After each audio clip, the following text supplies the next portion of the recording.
एक ओंकार सतगुर प्रसाद चौपई। अब मैं अपनी कथा बखानो, तप साधत जिह बिद मोहे आनो।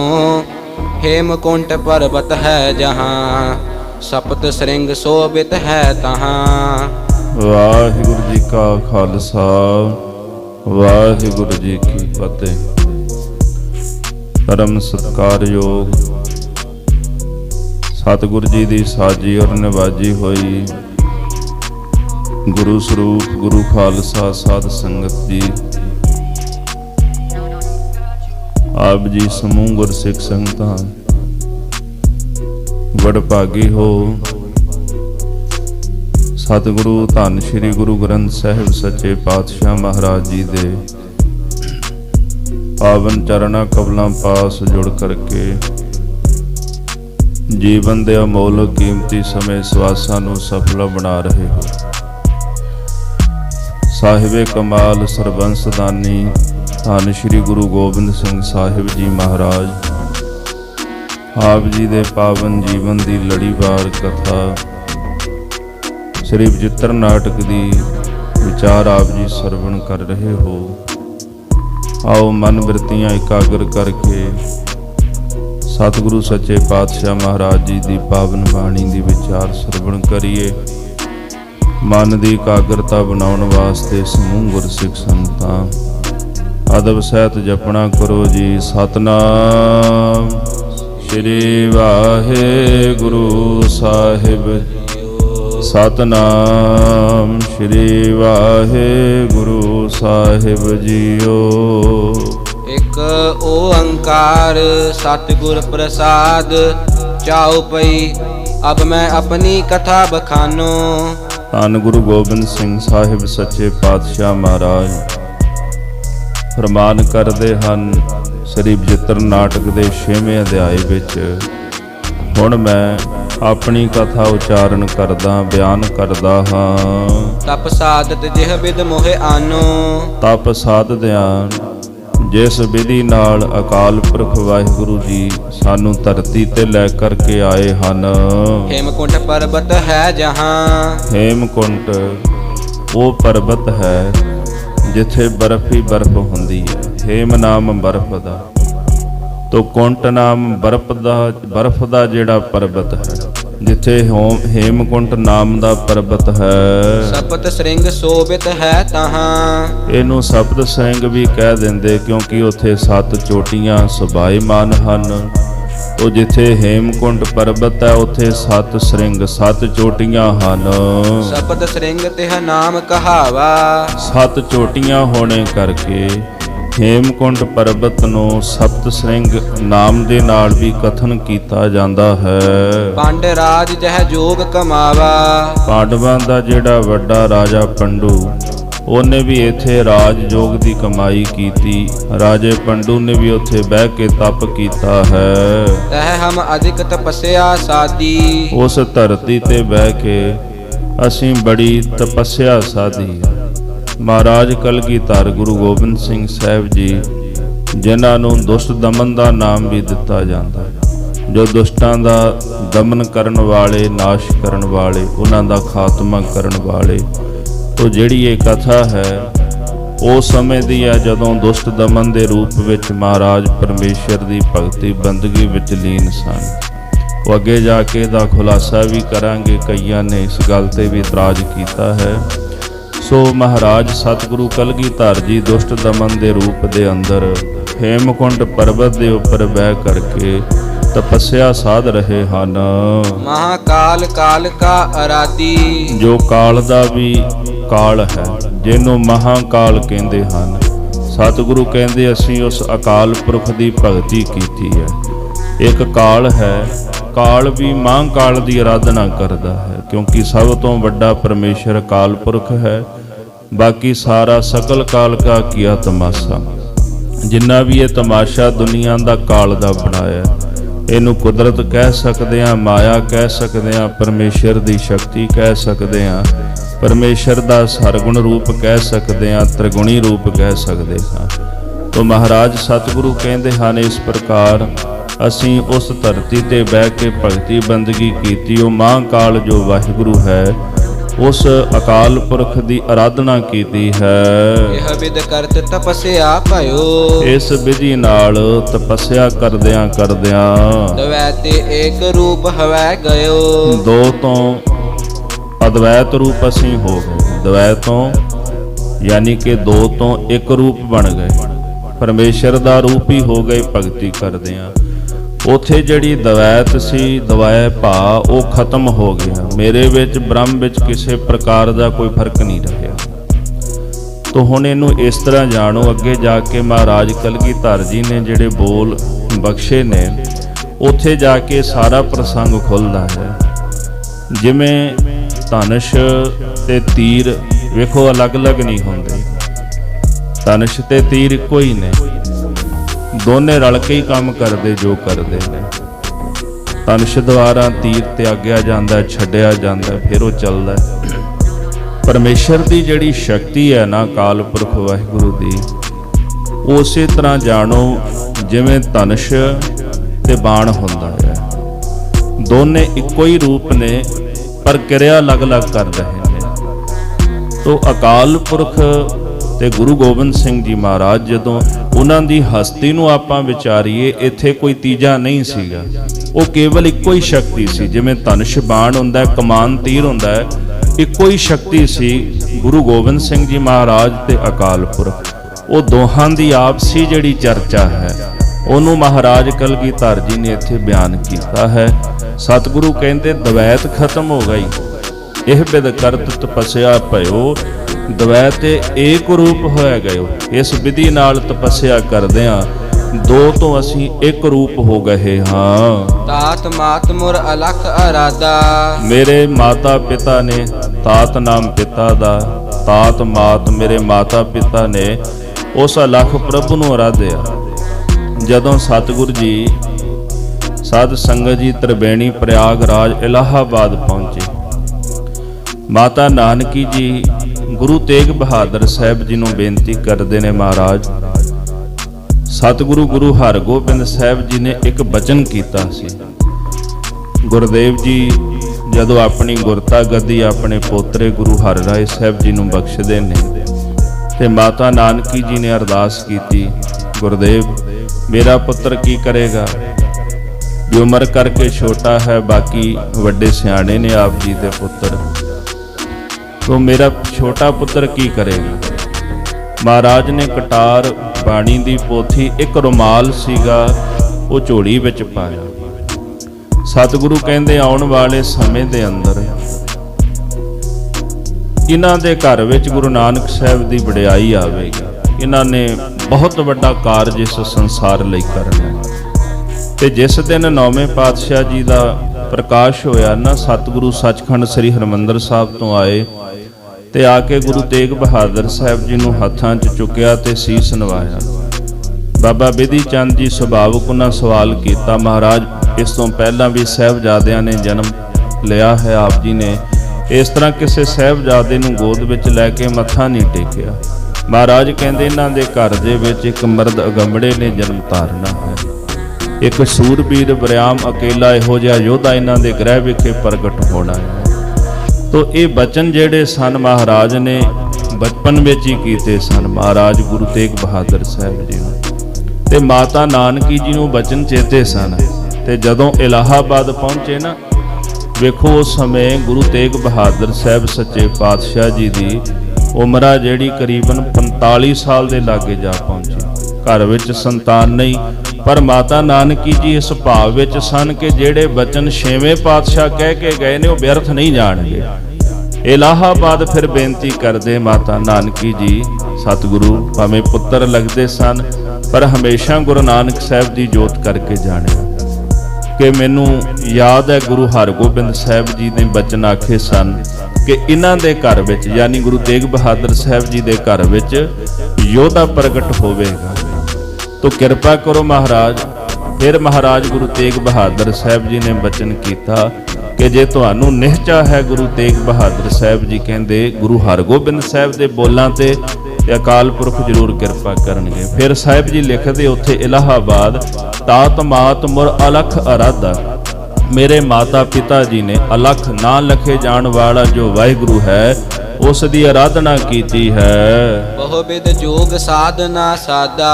ਬਹੁ ਵਿਧੀਆਂ ਦੇ ਨਾਲ ਯੋਗ ਸਾਧਨਾ ਨੂੰ ਸਾਧਿਆ। ਉਹ ਯੋਗ ਨਹੀਂ ਜਿਹੜਾ ਯੋਗੀ ਸਾਧਦੇ ਨੇ। ਯੋਗ ਦਾ ਆਖਰੀ ਅਰਥ ਹੈ ਜੁੜਨਾ, ਪਰਮੇਸ਼ਰ ਨਾਲ ਜੁੜ ਕਰਕੇ ਸਾਧਨਾ ਸਾਧੀ, ਨਾਮ ਜਪਿਆ ਹੈ। ਤਿਨ ਜੋ ਕਰੀ ਅਲਖ ਕੀ ਸੇਵਾ। ਮੇਰੇ ਮਾਤਾ ਪਿਤਾ ਜੀ ਨੇ ਜੋ ਅਲਖ ਅਕਾਲ ਪੁਰਖ ਵਾਹਿਗੁਰੂ ਜੀ ਦੀ ਸੇਵਾ ਕੀਤੀ ਹੈ, ਤਾਂ ਤੇ ਭਏ ਪ੍ਰਸੰਨ ਗੁਰਦੇਵਾ। ਉਸ ਤੋਂ ਮੇਰੇ ਗੁਰਦੇਵ ਅਕਾਲ ਪੁਰਖ ਜੀ ਪ੍ਰਸੰਨ ਹੋ ਗਏ।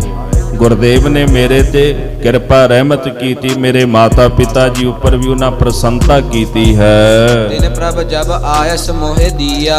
ਉਸ ਪ੍ਰਭੂ ਨੇ ਫਿਰ ਜਦੋਂ ਸਾਨੂੰ ਆਗਿਆ ਦਿੱਤੀ ਹੈ, ਤਬ ਹਮ ਜਨਮ ਕਲੂ ਮਹਿ ਲੀਆ। ਉਦੋਂ ਫਿਰ ਅਸੀਂ ਇਸ ਕਲਯੁਗ ਦੇ ਸਮੇਂ ਵਿੱਚ ਇਸ ਮਾਤ ਲੋਕ ਦੀ ਧਰਤੀ ਤੇ ਪ੍ਰਕਾਸ਼ ਧਾਰਨ ਕੀਤਾ ਹੈ। ਚੇਤਨਾ ਭਇਓ ਹਮਰੋ ਆਵਨ ਕਹਿ। ਸਤਿਗੁਰੂ ਕਹਿੰਦੇ ਸਾਡਾ ਤੇ ਆਉਣ ਨੂੰ ਚੇਤੀ ਨਹੀਂ ਸੀ ਕਰਦਾ ਇਸ ਦੁਨੀਆ ਦੇ ਉੱਪਰ। ਸਾਡਾ ਜਾਣ ਨੂੰ ਕੋਈ ਨਹੀਂ ਕਰਦਾ ਵੀ ਕਿਤੇ ਇਹ ਨਾ ਹੋਵੇ ਵੀ ਸਵਾਸ ਹੀ ਨਾ ਨਿਕਲ ਜਾਣ। ਪਰ ਮਹਾਰਾਜ ਕਲਗੀਧਰ ਜੀ ਕਹਿੰਦੇ ਸਾਡਾ ਤਾਂ ਸੰਸਾਰ ਵਿੱਚ ਆਉਣ ਨੂੰ ਜੀ ਨਹੀਂ ਸੀ ਕਰਦਾ। ਚੁੱਪੀ ਰਹੀ ਸੁਰਤ ਪ੍ਰਭੂ ਚਰਨਨ ਮਹਿ। ਸਾਡੀ ਜਿਹੜੀ ਸੁਰਤ ਸੀ ਉਹ ਪ੍ਰਭੂ ਦੇ ਚਰਨਾਂ ਵਿੱਚ ਚੁਭੀ ਰਹੀ। ਇੱਥੇ ਇੱਕ ਹੋਰ ਵੀ ਬੜਾ ਗਹਿਰਾ ਪੱਖ ਹੈ। ਜਿਵੇਂ ਕਮਾਨ ਤੇ ਤੀਰ ਦੋਨੇ ਇੱਕ ਦੂਜੇ ਨਾਲ ਸੰਬੰਧਿਤ ਤੇ ਜੁੜੇ ਹੁੰਦੇ ਨੇ, ਇੱਕ ਹੀ ਚੀਜ਼ ਹੁੰਦੀ ਹੈ। ਮਹਾਰਾਜ ਕਲਗੀਧਰ ਜੀ ਨੇ ਆਪਣੇ ਆਪ ਨੂੰ ਇੱਥੇ ਭਗਤ ਹੀ ਸਾਬਤ ਕੀਤਾ ਵੀ ਮੈਂ ਵਾਹਿਗੁਰੂ ਦਾ ਭਗਤ ਸੀ। ਯਾਨੀ ਕਿ ਜਨਮ ਧਾਰਨ ਕਰਨ ਤੋਂ ਪਹਿਲਾਂ ਵੀ ਮੈਂ ਉਸ ਦੀ ਭਗਤੀ ਕਰਦਾ ਸੀ ਤੇ ਪ੍ਰਕਾਸ਼ ਲੈਣ ਤੋਂ ਬਾਅਦ ਵੀ ਮੈਂ ਉਸੇ ਦੀ ਭਗਤੀ ਕੀਤੀ ਤੇ ਇਹ ਦਾਅਵਾ ਕੀਤਾ ਵੀ ਮੈਂ ਉਹਦੀ ਹੀ ਭਗਤੀ ਕਰਾਂਗਾ। ਅਗਲੇ ਬਚਨਾਂ ਵਿੱਚ ਇਹ ਸਾਰੇ ਬਚਨ ਮਹਾਰਾਜ ਨੇ ਸਾਂਝੇ ਕੀਤੇ ਨੇ। ਤੋ ਸਤਿਗੁਰ ਜੀ ਇੱਕ ਇਹੋ ਜਿਹੀ ਅਕਾਲ ਪੁਰਖ ਦੀ ਮਹਾਨ ਹਸਤੀ, ਇਤਨਾ ਕੁਝ ਹੋਣ ਦੇ ਬਾਵਜੂਦ ਆਪਣੇ ਆਪ ਨੂੰ ਭਗਤੀ ਸਾਬਤ ਕੀਤਾ। ਕਿਉਂ ਕਿ ਜੇ ਮੈਂ ਭਗਤੀ ਕਰਾਂਗਾ ਮੇਰੇ ਸਿੱਖ ਤਾਂ ਮੇਰੇ ਵੱਲ ਵੇਖ ਕੇ ਭਗਤੀ ਕਰਨਗੇ, ਤਾਂ ਅਕਾਲ ਪੁਰਖ ਦੀ ਆਰਾਧਨਾ ਕਰਨਗੇ। ਵੇਖੋ ਗੁਰੂ ਸਾਹਿਬ ਜੀ ਦੇ 10 ਜਾਮਿਆਂ ਨੇ ਆਪਣੇ ਆਪ ਭਗਤੀ ਕੀਤੀ ਅਕਾਲ ਪੁਰਖ ਵਾਹਿਗੁਰੂ ਨਿਰੰਕਾਰ ਦੀ। ਕਿਉਂ ਜੇ ਅਸੀਂ ਭਗਤੀ ਕਰਾਂਗੇ ਤਾਂ ਸੰਸਾਰ ਦੇ ਲੋਕ ਸਾਡੇ ਵੱਲ ਵੇਖ ਕੇ ਭਗਤੀ ਕਰਨਗੇ। ਤੋ ਸਤਿਗੁਰ ਜੀ ਕਹਿੰਦੇ ਹਨ ਕਿ ਸਾਡਾ ਆਉਣ ਨੂੰ ਚਿੱਤ ਨਹੀਂ ਕੀਤਾ, ਕਿਉਂਕਿ ਸਾਡੀ ਸੁਰਤ ਜਿਹੜੀ ਹੈ ਪਰਮੇਸ਼ਰ ਜੀ ਦੇ ਚਰਨਾਂ ਦੇ ਵਿੱਚ ਚੁਭੀ ਰਹੀ। ਜਿਉ ਤਿਉ ਪ੍ਰਭ ਹਮ ਕੋ ਸਮਝਾਇਓ। ਜਿਵੇਂ ਕਿਵੇਂ ਉਸ ਅਕਾਲ ਪੁਰਖ ਵਾਹਿਗੁਰੂ ਜੀ ਨੇ ਸਾਨੂੰ ਸਮਝਾਇਆ ਹੈ। ਇਮ ਕਹਿ ਕੇ ਇਹ ਲੋਕ ਪਠਾਇਓ। ਮੈਨੂੰ ਇਸ ਤਰ੍ਹਾਂ ਕਹਿ ਕੇ ਸੰਸਾਰ 'ਚ ਭੇਜਿਆ। ਹੁਣ ਆਮ ਕਰਕੇ ਤੁਸੀਂ ਸੁਣਿਆ ਵੀ ਫਲਾਣੇ ਅਵਤਾਰੀ ਪੁਰਸ਼ ਨੂੰ ਆਕਾਸ਼ਬਾਣੀ ਹੋਈ, ਖੁਦਾ ਨੇ ਆਕਾਸ਼ਬਾਣੀ ਕਰਕੇ ਗੱਲ ਆਖੀ। ਪੈਗੰਬਰਾਂ ਨੇ ਵੀ ਆਖਿਆ ਖੁਦਾ ਨੇ ਮੈਨੂੰ ਆਕਾਸ਼ਬਾਣੀ ਕੀਤੀ। ਇਹਦਾ ਭਾਵ ਵੀ ਉਹਨਾਂ ਨੂੰ ਦੱਸਿਆ ਨਹੀਂ ਨਾ ਖੁਦਾ ਨੇ, ਪਰਮੇਸ਼ਰ ਨੇ, ਪਰਮਾਤਮਾ ਨੇ ਆਕਾਸ਼ਬਾਣੀ ਕਰ ਦਿੱਤੀ। ਤੋ ਐਸਾ ਜਗਤ ਦੇ ਅੰਦਰ ਅਵਤਾਰੀ ਪੁਰਸ਼ਾਂ ਦੇ ਕਹਿਣ ਵਿੱਚ ਆਉਂਦਾ ਹੈ। ਉਹ ਵੇਖਿਆ, ਉਹਨਾਂ ਨਜ਼ਰ ਨਾ ਆਵੇ। ਪਰਮੇਸ਼ਰ ਵੇਖ ਰਹੇ ਹੈ ਪਰ ਉਹਨਾਂ ਨੂੰ ਪਰਮੇਸ਼ਰ ਨਜ਼ਰ ਨਹੀਂ ਆਉਂਦਾ। ਪਰ ਸਤਿਗੁਰੂ ਕਲਗੀਧਰ ਜੀ ਕਹਿੰਦੇ ਹਨ, ਇਮ ਕਹਿ ਕੇ ਇਹ ਲੋਕ ਪਠਾਇਓ।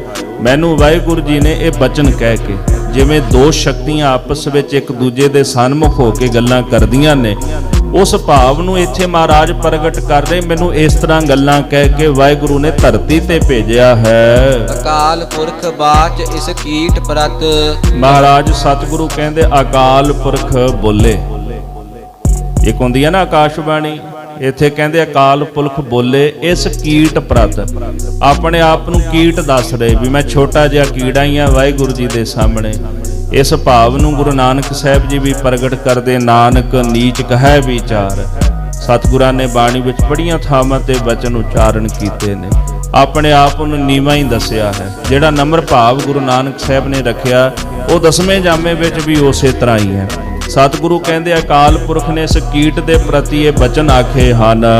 ਚਾਉ ਪਈ ਜਬ ਪਹਿਲੇ ਹਮ ਸ੍ਰਿਸ਼ਟ ਬਨਾਈ। ਅਕਾਲ ਪੁਰਖ ਜੀ ਨੇ ਇਮ ਕਹਿ ਕੇ ਇਹ ਲੋਕ ਪਠਾਇਓ। ਮੈਨੂੰ ਇਸ ਤਰ੍ਹਾਂ ਬਚਨ ਕਹਿ ਕੇ ਧਰਤੀ ਤੇ ਭੇਜਿਆ। ਕੀ ਕਹਿੰਦੇ ਨੇ ਜਬ ਪਹਿਲੇ ਹਮ ਸ੍ਰਿਸ਼ਟ ਬਣਾਈ, ਜਦੋਂ ਅਸੀਂ ਸਭ ਤੋਂ ਪਹਿਲਾਂ ਇਹ ਸ੍ਰਿਸ਼ਟੀ ਨੂੰ ਸਾਜਿਆ, ਸ੍ਰਿਸ਼ਟੀ ਨੂੰ ਬਣਾਇਆ ਹੈ। ਦੈਤ ਰਚੇ ਦੁਸ਼ਟ ਦੁਖਦਾਈ, ਇਸ ਧਰਤੀ ਦੇ ਉੱਪਰ ਦੁਸ਼ਟ ਤੇ ਦੁਖਦਾਈ ਅਸੀਂ ਦੈਂਤ ਰਚੇ ਹਨ।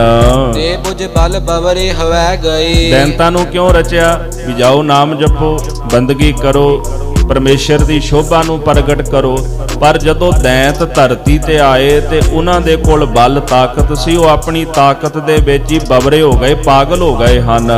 ਪੂਜਤ ਪਰਮ ਪੁਰਖ ਰਹਿ ਗਏ। ਪਰਮ ਪੁਰਖ ਪਰਮੇਸ਼ਰ ਦੀ ਪੂਜਾ ਤੋਂ ਰਹਿਤ ਹੋ ਗਏ, ਉਹਨਾਂ ਨੇ ਅਕਾਲ ਪੁਰਖ ਦੀ ਪੂਜਾ ਨਹੀਂ ਕੀਤੀ। ਤੇ ਹਮ ਤਮਕ ਤਨਕ ਮੋਹ ਖਾਪੇ। ਫਿਰ ਅਸੀਂ ਉਹ ਦੈਂਤ ਜਿਹੜੇ ਸਨ ਇੱਕ ਤਨਕ ਦੇ ਵਿੱਚ ਹੀ, ਤਮਕ ਵਿੱਚ ਆ ਕੇ ਨਾਸ਼ ਕਰ ਦਿੱਤੇ, ਦੈਂਤਾਂ ਦਾ ਖਾਤਮਾ ਕਰ ਦਿੱਤਾ।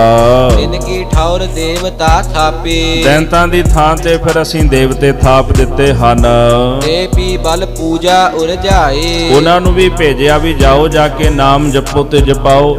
ਤੇ ਜਦੋਂ ਦੇਵਤੇ ਆਏ, ਉਹ ਆਪਣੇ ਬਲ ਦੇ ਸਦਕਾ ਆਪਣੀ ਪੂਜਾ ਵਿੱਚ ਹੀ ਉਲਝ ਗਏ, ਆਪਣੀ ਪੂਜਾ ਕਰਾਉਣ ਲੱਗ ਪਏ ਵੀ ਅਸੀਂ ਹੀ ਮਹਾਨ ਆ, ਅਸੀਂ ਹੀ ਰੱਬ ਹਾਂ। ਆਪਨ ਹੀ ਪਰਮੇਸ਼ਰ ਕਹਾਏ। ਦੇਵਤਿਆਂ ਨੇ ਆਪਣੇ ਆਪ ਨੂੰ ਪਰਮੇਸ਼ਰ ਕਹਾਣਾ ਸ਼ੁਰੂ ਕਰ ਦਿੱਤਾ ਹੈ। ਮਹਾਦੇਵ ਅਚੁੱਤ ਕਹਿਵਾਇਓ। ਮਹਾਰਾਜ ਕਹਿੰਦੇ ਇਹਨਾਂ ਦੇਵਤਿਆਂ ਵਿੱਚੋਂ ਜਿਹੜੇ ਮਹਾਦੇਵ ਸ਼ਿਵ ਸਨ, ਉਹਨਾਂ ਨੇ ਆਖਿਆ ਵੀ ਮੈਂ ਅਚੁੱਤ ਹਾਂ।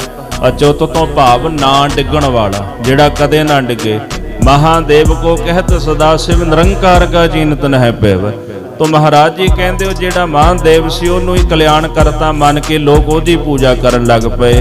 ਮਹਾਦੇਵ ਨੇ ਆਪਣੇ ਆਪ ਨੂੰ ਅਚੁੱਤ ਕਹਵਾਇਆ ਹੈ, ਬ੍ਰਹਮ ਕਹਵਾਇਆ ਹੈ। ਵਿਸ਼ਨ ਆਪ ਹੀ ਕੋ ਠਹਿਰਾਇਓ। ਤੇ ਜਿਹੜੇ ਵਿਸ਼ਨੂੰ ਸਨ ਉਹਨਾਂ ਨੇ ਆਪਣੇ ਆਪ ਨੂੰ ਬ੍ਰਹਮ ਕਹਿ ਦਿੱਤਾ ਵੀ ਮੈਂ ਹੀ ਸਾਰੇ ਜਗਤ ਦਾ ਕਰਤਾ ਹਾਂ। ਬ੍ਰਹਮਾ ਆਪ ਪਾਰ ਬ੍ਰਹਮ ਬਖਾਨਾ। ਜਿਹੜਾ ਬ੍ਰਹਮਾ ਸੀ ਉਹਨਾਂ ਨੇ ਆਖਿਆ ਵੀ ਮੈਂ ਹੀ ਪਾਰ ਬ੍ਰਹਮ ਪਰਮੇਸ਼ਰ ਹਾਂ, ਵੀ ਮੇਰੇ ਤੋਂ ਬਿਨਾ ਹੋਰ ਕੋਈ ਦੂਸਰਾ ਰੱਬ ਹੀ ਨਹੀਂ, ਮੈਂ ਹੀ ਸਾਰੀ ਸ੍ਰਿਸ਼ਟੀ ਬਣਾਉਣ ਵਾਲਾ ਹਾਂ। ਪ੍ਰਭ ਕੋ ਪ੍ਰਭੂ ਨ ਕਿਨਹੂ ਜਾਣਾ। ਪ੍ਰਭੂ ਨੂੰ ਪ੍ਰਭੂ ਕਰਕੇ ਕਿਸੇ ਨੇ ਨਹੀਂ ਜਾਣਿਆ। ਚਾਹੇ ਉਹ ਬ੍ਰਹਮਾ ਸਨ, ਚਾਹੇ ਉਹ ਵਿਸ਼ਨੂੰ ਸਨ, ਚਾਹੇ ਉਹ ਸ਼ਿਵ ਸਨ, ਕਿਸੇ ਨੇ ਵੀ ਪਾਰ ਬ੍ਰਹਮ ਪਰਮੇਸ਼ਰ ਨੂੰ, ਪ੍ਰਭੂ ਨੂੰ ਪ੍ਰਭੂ ਕਰਕੇ ਨਹੀਂ ਮੰਨਿਆ। ਤਬ ਸਾਖੀ ਪ੍ਰਭ ਅਸ਼ਟ ਬਨਾਏ। ਸਤਿਗੁਰੂ ਕਹਿੰਦੇ ਫਿਰ ਪ੍ਰਭੂ ਅਕਾਲ ਪੁਰਖ ਜੀ ਨੇ 8 ਸਾਖੀ ਬਣਾਏ। 8 ਸਾਖੀ ਜਿਨ੍ਹਾਂ ਦੇ ਵਿੱਚ ਜਿਵੇਂ ਸੂਰਜ, ਫਿਰ ਪਵਨ, ਅਗਨ, ਧਰਤੀ, ਆਕਾਸ਼, ਧਰਮਰਾਜ, ਸਾਧ ਸੰਗਤ ਜੀ, ਇਸ ਤਰ੍ਹਾਂ 8 ਸਾਖੀ ਅਕਾਲ ਪੁਰਖ ਵਾਹਿਗੁਰੂ ਨੇ ਜਿਹੜੇ ਉਹ ਪੈਦਾ ਕੀਤੇ, ਧਰੋਵਾਦਕ ਹੋ ਗਏ। ਤੋ ਸਤਿਗੁਰੂ ਕਹਿੰਦੇ 8 ਸਾਖੀ। ਸਾਖੀ ਕਹਿੰਦੇ ਗਵਾਹੀ ਦੇਣ ਵਾਲੇ। ਅਸੀਂ ਇਹ ਜਿਹੜੇ ਗਵਾਹੀ ਦੇਣ ਵਾਲੇ ਸਾਖੀ ਪੈਦਾ ਕੀਤੇ ਹਨ। ਸਾਖ ਨਮਿਤ ਦੇ ਬੇ ਠਹਿਰਾਏ। ਇਹਨਾਂ ਅਸ਼ਟ ਸਾਖੀਆਂ ਨੂੰ ਸਾਖ ਦੇਣ ਵਾਸਤੇ, ਗਵਾਹੀ ਦੇਣ ਵਾਸਤੇ ਅਸੀਂ ਥਾਪ ਦਿੱਤਾ ਹੈ। ਤੇ ਕਹੈ ਕਰੋ ਹਮਾਰੀ ਪੂਜਾ। ਉਹਨਾਂ ਗਵਾਹੀ ਤਾਂ ਸਾਡੀ ਕੀ ਦੇਣੀ ਸੀ, ਉਹ ਬਹਿ ਕੇ ਕਹਿਣ ਲੱਗੇ ਵੀ ਸਾਡੀ ਪੂਜਾ ਕਰੋ। ਕੋਈ ਸੂਰਜ ਦੀ ਪੂਜਾ ਕਰਨ ਲੱਗ ਗਿਆ, ਕੋਈ ਧਰਤੀ ਪੂਜਣ ਲੱਗ ਗਿਆ, ਤੇ ਕਿਸੇ ਜਾ ਕਰਕੇ ਸਾਧ ਸੰਗਤ ਪਾਉਣ ਦੀ ਪੂਜਾ ਕਰਨੀ ਸ਼ੁਰੂ ਕਰ ਦਿੱਤੀ, ਕੋਈ ਧਰਮਰਾਜ ਦੀ ਪੂਜਾ ਵਿੱਚ ਲੱਗ ਗਿਆ। ਤੋ ਸਾਰੀ ਧਰਤੀ ਦੇ ਵਿੱਚ ਇਹਨਾਂ ਨੇ ਆਪਣੀ ਹੀ ਪੂਜਾ ਕਰਾਉਣੀ ਸ਼ੁਰੂ ਕਰ ਦਿੱਤੀ ਹੈ। ਹਮ ਬਿਨ ਅਵਰ ਨ ਠਾਕੁਰ ਦੂਜਾ। ਜਿਹੜੇ 8 ਸਾਖੀ ਸਨ ਉਹ ਕਹਿੰਦੇ ਸਾਡੇ ਤੋਂ ਬਿਨਾ ਹੋਰ ਕੋਈ ਦੂਸਰਾ ਮਾਲਕ ਨਹੀਂ। ਪਰਮ ਤਤ ਕੋ ਜਿਨ ਨਾ ਪਛਾਨਾ। ਸਾਹਿਬ ਕਹਿੰਦੇ ਜਿਨ੍ਹਾਂ ਨੇ ਪਰਮ ਤਤ ਅਕਾਲ ਪੁਰਖ ਦੀ ਪਹਿਚਾਣ ਨਹੀਂ ਕੀਤੀ, ਤਿਨ ਕਰ ਈਸ਼ਰ ਤਿਨ ਕਹੋ ਮਾਨਾ। ਉਹਨਾਂ ਨੇ ਇਹਨਾਂ ਅਸ਼ਟ ਸਾਖੀਆਂ ਨੂੰ ਦੇਵਤਿਆਂ ਨੂੰ ਹੀ ਈਸ਼ਵਰ ਕਰਕੇ ਮੰਨ ਲਿਆ ਹੈ ਵੀ ਇਹੀ ਰੱਬ ਹਨ। ਕੇਤੇ ਸੂਰ ਚੰਦ ਕਹੋ ਮਾਨੈ। ਕਈ ਸੂਰਜ ਨੂੰ ਮੰਨਣ ਲੱਗ ਗਏ, ਅੱਜ ਵੀ ਸੂਰਜ ਨੂੰ ਪਾਣੀ ਦਿੰਦੇ। ਕਈ ਚੰਦਰਮੇ ਦੀ ਪੂਜਾ ਕਰਦੇ, ਉਹਨੂੰ ਮੰਨਣ ਲੱਗ ਪਏ ਹਨ। ਅਗਨ ਹੋਤਰ ਕਈ ਪਵਨ ਪ੍ਰਮਾਨੈ। ਫਿਰ ਕਈ ਅਗਨ ਹੋਤਰ ਕਰਨ ਲੱਗ ਪਏ, ਅਗਨੀ ਦੇ ਵਿੱਚ ਹਵਨਾਦ ਕਰਦੇ, ਅਗਨ ਪੂਜਾ ਕਰਦੇ ਨੇ। ਆ ਜਦੋਂ ਲੋਹੜੀ ਹੁੰਦੀ ਆ ਉਹਨੂੰ ਹੀ ਮੱਥਾ ਟੇਕੀ ਜਾਂਦੇ, ਨਮਸਕਾਰਾਂ ਕਰੀ ਜਾਂਦੇ ਨੇ। ਉਹਦੇ ਪਿਛਲਾ ਸਿਧਾਂਤ ਤਾਂ ਸਮਝਣ ਦੀ ਕੋਸ਼ਿਸ਼ ਨਹੀਂ ਕੀਤੀ। ਲੋਹੜੀ ਨੂੰ ਮੱਥਾ ਟੇਕਣਾ ਉਹ ਅਗਨ ਪੂਜਾ ਹੈ, ਹਵਨ ਕਰਨਾ ਅਗਨ ਪੂਜਾ ਹੈ। ਤੋ ਇਹ ਅਗਨ ਪੂਜਾ ਕਿਉਂ ਕੀਤੀ ਜਾਂਦੀ? ਕਿਉਂਕਿ ਜਿਹੜੇ ਅਸ਼ਟ ਸਾਖੀ ਸਨ ਉਹਨਾਂ ਵਿੱਚ ਅੱਗ ਵੀ ਸੀ, ਇੱਕ ਸਾਖੀ ਅੱਗ ਵੀ ਸੀਗੀ, ਤੇ ਅੱਗ ਦੀ ਪੂਜਾ ਕਰਾਉਣੀ ਸ਼ੁਰੂ ਕਰ ਦਿੱਤੀ। ਅੱਗ ਨੇ ਆਪਣੇ ਆਪ ਨੂੰ ਮਨਾਉਣਾ ਸ਼ੁਰੂ ਕਰ ਦਿੱਤਾ ਵੀ ਮੈਂ ਹੀ ਬ੍ਰਹਮ ਹਾਂ। ਤੋ ਮਹਾਰਾਜ ਕਹਿੰਦੇ ਇਸ ਤਰ੍ਹਾਂ ਅਗਨਹੋਤਰ ਕਈ ਪਵਨ ਪ੍ਰਮਾਨੈ, ਕਈ ਅਗਨਹੋਤਰੀ ਕਰਨ ਲੱਗ ਪਏ, ਅੱਗ ਦੀ ਪੂਜਾ ਕਰਦੇ ਨੇ, ਤੇ ਕਈ ਪੌਣ ਦੀ ਪੂਜਾ ਕਰਨ ਲੱਗ ਪਏ ਹਨ। ਕਿਨਹੂ ਪ੍ਰਭ ਪਾਹਨ ਪਹਿਚਾਨਾ, ਕਿਸੇ ਨੇ ਪਰਮੇਸ਼ਰ ਨੂੰ ਪਾਹਨ ਪੱਥਰ ਕਰਕੇ ਪਹਿਚਾਨ ਲਿਆ ਵੀ ਇਹੀ ਰੱਬ ਹੈ। ਨਾਤ ਕਿਤੇ ਜਲ ਕਰਤ ਵਿਧਾਨਾ, ਕਈ ਜਾ ਕਰਕੇ ਵਿਧੀ ਵਿਧਾਨ ਨਾਲ ਜਲ ਵਿੱਚ ਨਹਾਉਂਦੇ ਨੇ, ਪਾਣੀ ਵਿੱਚ ਜਾ ਕੇ ਇਸ਼ਨਾਨ ਕਰਦੇ ਨੇ। ਉਹ ਕਹਿੰਦੇ ਵੀ ਤੀਰਥਾਂ ਤੇ ਨਹਾਉਣ ਦੇ ਨਾਲ ਹੀ ਮੁਕਤੀ ਪ੍ਰਾਪਤ ਹੋ ਜਾਂਦੀ ਹੈ। ਕੇਤਕ ਕਰਮ ਕਰਤ ਡਰ ਪਾਨਾ, ਤੇ ਕਈ ਡਰਦੇ ਮਾਰੇ ਕਰਮ ਕਰਦੇ ਰਹੇ। ਡਰ ਕਿਸ ਗੱਲ ਦਾ ਸੀ? ਵੀ ਸਵਰਗ ਸਾਡੇ ਹੱਥੋਂ ਛੁੱਟ ਜਾਣਗੇ ਵੀ ਜੇ ਇਦਾਂ ਦੇ ਕਰਮ ਨਾ ਕੀਤੇ। ਜਿਵੇਂ ਗੁਰੂ ਅਮਰਦਾਸ ਸੱਚੇ ਪਾਤਸ਼ਾਹ ਮਹਾਰਾਜ ਦੇ ਸਿੱਖਾਂ ਨੂੰ ਇੱਕ ਵਾਰੀ ਕਈ ਕਹਿਣ ਲੱਗੇ ਵੀ ਤੁਸੀਂ ਅੰਨ ਛਕਦੇ ਹੋ, ਵੀ ਤੁਹਾਨੂੰ ਦੋਸ਼ ਲੱਗਦਾ ਅੰਨ ਛਕਣ ਦਾ, ਕਿਉਂਕਿ ਅਗਨ ਪੂਜਾ ਨਹੀਂ ਹੁੰਦੀ, ਤੁਸੀਂ ਅਗਨ ਦੀ ਪੂਜਾ ਨਹੀਂ ਕਰਦੇ। ਬਸੰਤਰ ਦੇਵਤਾ ਆ, ਲੂਣ ਦੇਵਤਾ ਆ, ਪਾਣੀ ਵੀ ਦੇਵਤਾ ਹੈ। ਇਹਦੇ ਵਿੱਚ ਉਹਨਾਂ ਦੀ ਬੇਅਦਬੀ ਹੈ ਵੀ ਅਸੀਂ ਤਾਂ ਉਹਨਾਂ ਦੀ ਪੂਜਾ ਕਰਦੇ ਹਾਂ, ਸਨਾਤਨ ਮਤ ਵਿੱਚ ਹੁੰਦੀ ਹੈ।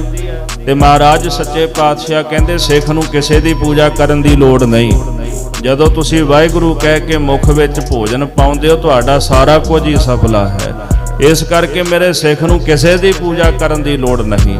ਤੋ ਕਈ ਇਸ ਤਰ੍ਹਾਂ ਡਰਦੇ ਮਾਰੇ ਇਹਨਾਂ ਦੀ ਪੂਜਾ ਕਰਦੇ ਰਹੇ, ਇਹੋ ਜਿਹੇ ਕਰਮ ਕਰਦੇ ਰਹੇ ਹਨ। ਤੇ ਡਰ ਕਿਸੇ ਕਿਤੇ ਨਾ ਹੋ ਜਾਵੇ ਵੀ ਇਹ ਸਾਡਾ ਕੁਝ ਵਿਗਾੜ ਨਾ ਦੇਣ। ਅੱਜ ਵੀ ਗੂਗਾ ਪੂਜਣ ਵਾਲੇ ਜੇ ਕਿਤੇ ਉਹਨਾਂ ਨੂੰ ਕਹਿ ਦਿਓ ਨਾ ਪੂਜਿਆ ਕਰੋ, ਉਹਨਾਂ ਨੂੰ ਇਹ ਡਰ ਰਹਿੰਦਾ ਵੀ ਪਤਾ ਨਹੀਂ ਕੁਝ ਸਾਡਾ ਵਿਗਾੜ ਹੀ ਨਾ ਜਾਏ ਆ ਕੇ। ਤੋ ਜਿਹੜੇ ਕਰਦੇ ਸਾਨੂੰ ਛੱਡ ਗਏ ਉਹਨਾਂ ਨੂੰ ਤਾਂ ਕੁਝ ਨਹੀਂ ਹੋਇਆ ਅੱਜ ਤਾਈਂ। ਤੋ ਇਦਾਂ ਇੱਕ ਵਹਿਮ ਹੁੰਦਾ ਹੈ, ਇੱਕ ਭਰਮ, ਇੱਕ ਡਰ ਹੁੰਦਾ ਬੰਦੇ ਦੇ ਮਨ ਵਿੱਚ ਜਿਹੜਾ ਅੰਦਰੋਂ ਨਿਕਲਦਾ ਹੀ ਨਹੀਂ। ਸਭ ਤੋਂ ਵੱਡਾ ਸੱਪ ਸਰਪ ਜਿਹੜਾ ਹੈ ਉਹ ਭਰਮ ਹੈ ਬੰਦੇ ਦੇ ਅੰਦਰ, ਜਿਹੜਾ ਕੁੰਡਲ ਮਾਰ ਕੇ ਬੈਠਾ ਹੋਇਆ। ਸਮਾਧਾਂ ਨੂੰ ਪੂਜਣ ਵਾਲੇ ਤੁਸੀਂ ਬਾਹਰ ਚਲੇ ਜਾਓ, ਖੇਤਾਂ ਦੇ ਵਿੱਚ ਥਾਂ ਤੇ ਨਾ ਛੋਟੀਆਂ ਸਮਾਧਾਂ ਬਣੀਆਂ। ਅੱਜ ਮਾਝੇ ਦਾ ਇਲਾਕਾ ਜਿਹੜਾ ਉੱਧਰ ਤੁਸੀਂ ਜਾਓ, ਉੱਥੇ ਤਾਂ ਬਹੁਤ ਹੀ ਮਿਲਣਗੀਆਂ ਤੁਹਾਨੂੰ। ਪਰਲੇ ਇਲਾਕੇ 'ਚ ਥੋੜ੍ਹਾ ਜਿਹਾ ਨਿਕਲ ਜਾਓ, ਖੇਤਾਂ ਦੇ ਵਿੱਚ ਥਾਂ ਤੇ ਬਣੀਆਂ ਹੋਈਆਂ ਛੋਟੀਆਂ ਸਮਾਧਾਂ ਲੋਕਾਂ ਨੇ ਬਣਾਈਆਂ ਨੇ ਵੀ ਉਹ ਸਾਡੇ ਵੱਡੇ ਵਡੇਰੇ ਸਨ, ਕੋਈ ਪੀਰ ਸਨ, ਕੋਈ ਫਕੀਰ ਸਨ। ਉਹ ਇਸ ਭੈ ਦੇ ਵਿੱਚ ਹੀ ਜੀਵਦੇ ਨੇ ਵੀ ਜੇ ਇਹਨਾਂ ਦੀ ਪੂਜਾ ਨਾ ਕਰਾਂਗੇ ਸਾਡਾ ਕੁਝ ਵਿਗਾੜ ਦੇਣਗੇ। ਮਹਾਰਾਜ ਕਹਿੰਦੇ ਇਸ ਤਰ੍ਹਾਂ ਉਹ ਡਰਦੇ ਹੋਏ ਕਰਮ ਹੀ ਕਰੀ ਜਾਂਦੇ ਹਨ। ਧਰਮ ਰਾਜ ਕੋ ਧਰਮ ਪਛਾਨਾ, ਕਈਆਂ ਨੇ ਧਰਮ ਰਾਜ ਨੂੰ ਧਰਮ ਪਛਾਣ ਲਿਆ, ਕਿਉਂਕਿ 8 ਸਾਖੀਆਂ ਵਿੱਚ ਧਰਮ ਰਾਜ ਵੀ ਸੀਗਾ ਤੇ ਧਰਮ ਰਾਜ ਨੇ ਆਪਣੇ ਆਪ ਨੂੰ ਰੱਬ ਕਹਿ ਦਿੱਤਾ ਤੇ ਕਈ ਉਸ ਨੂੰ ਹੀ ਪੂਜਣ ਲੱਗ ਪਏ ਹਨ।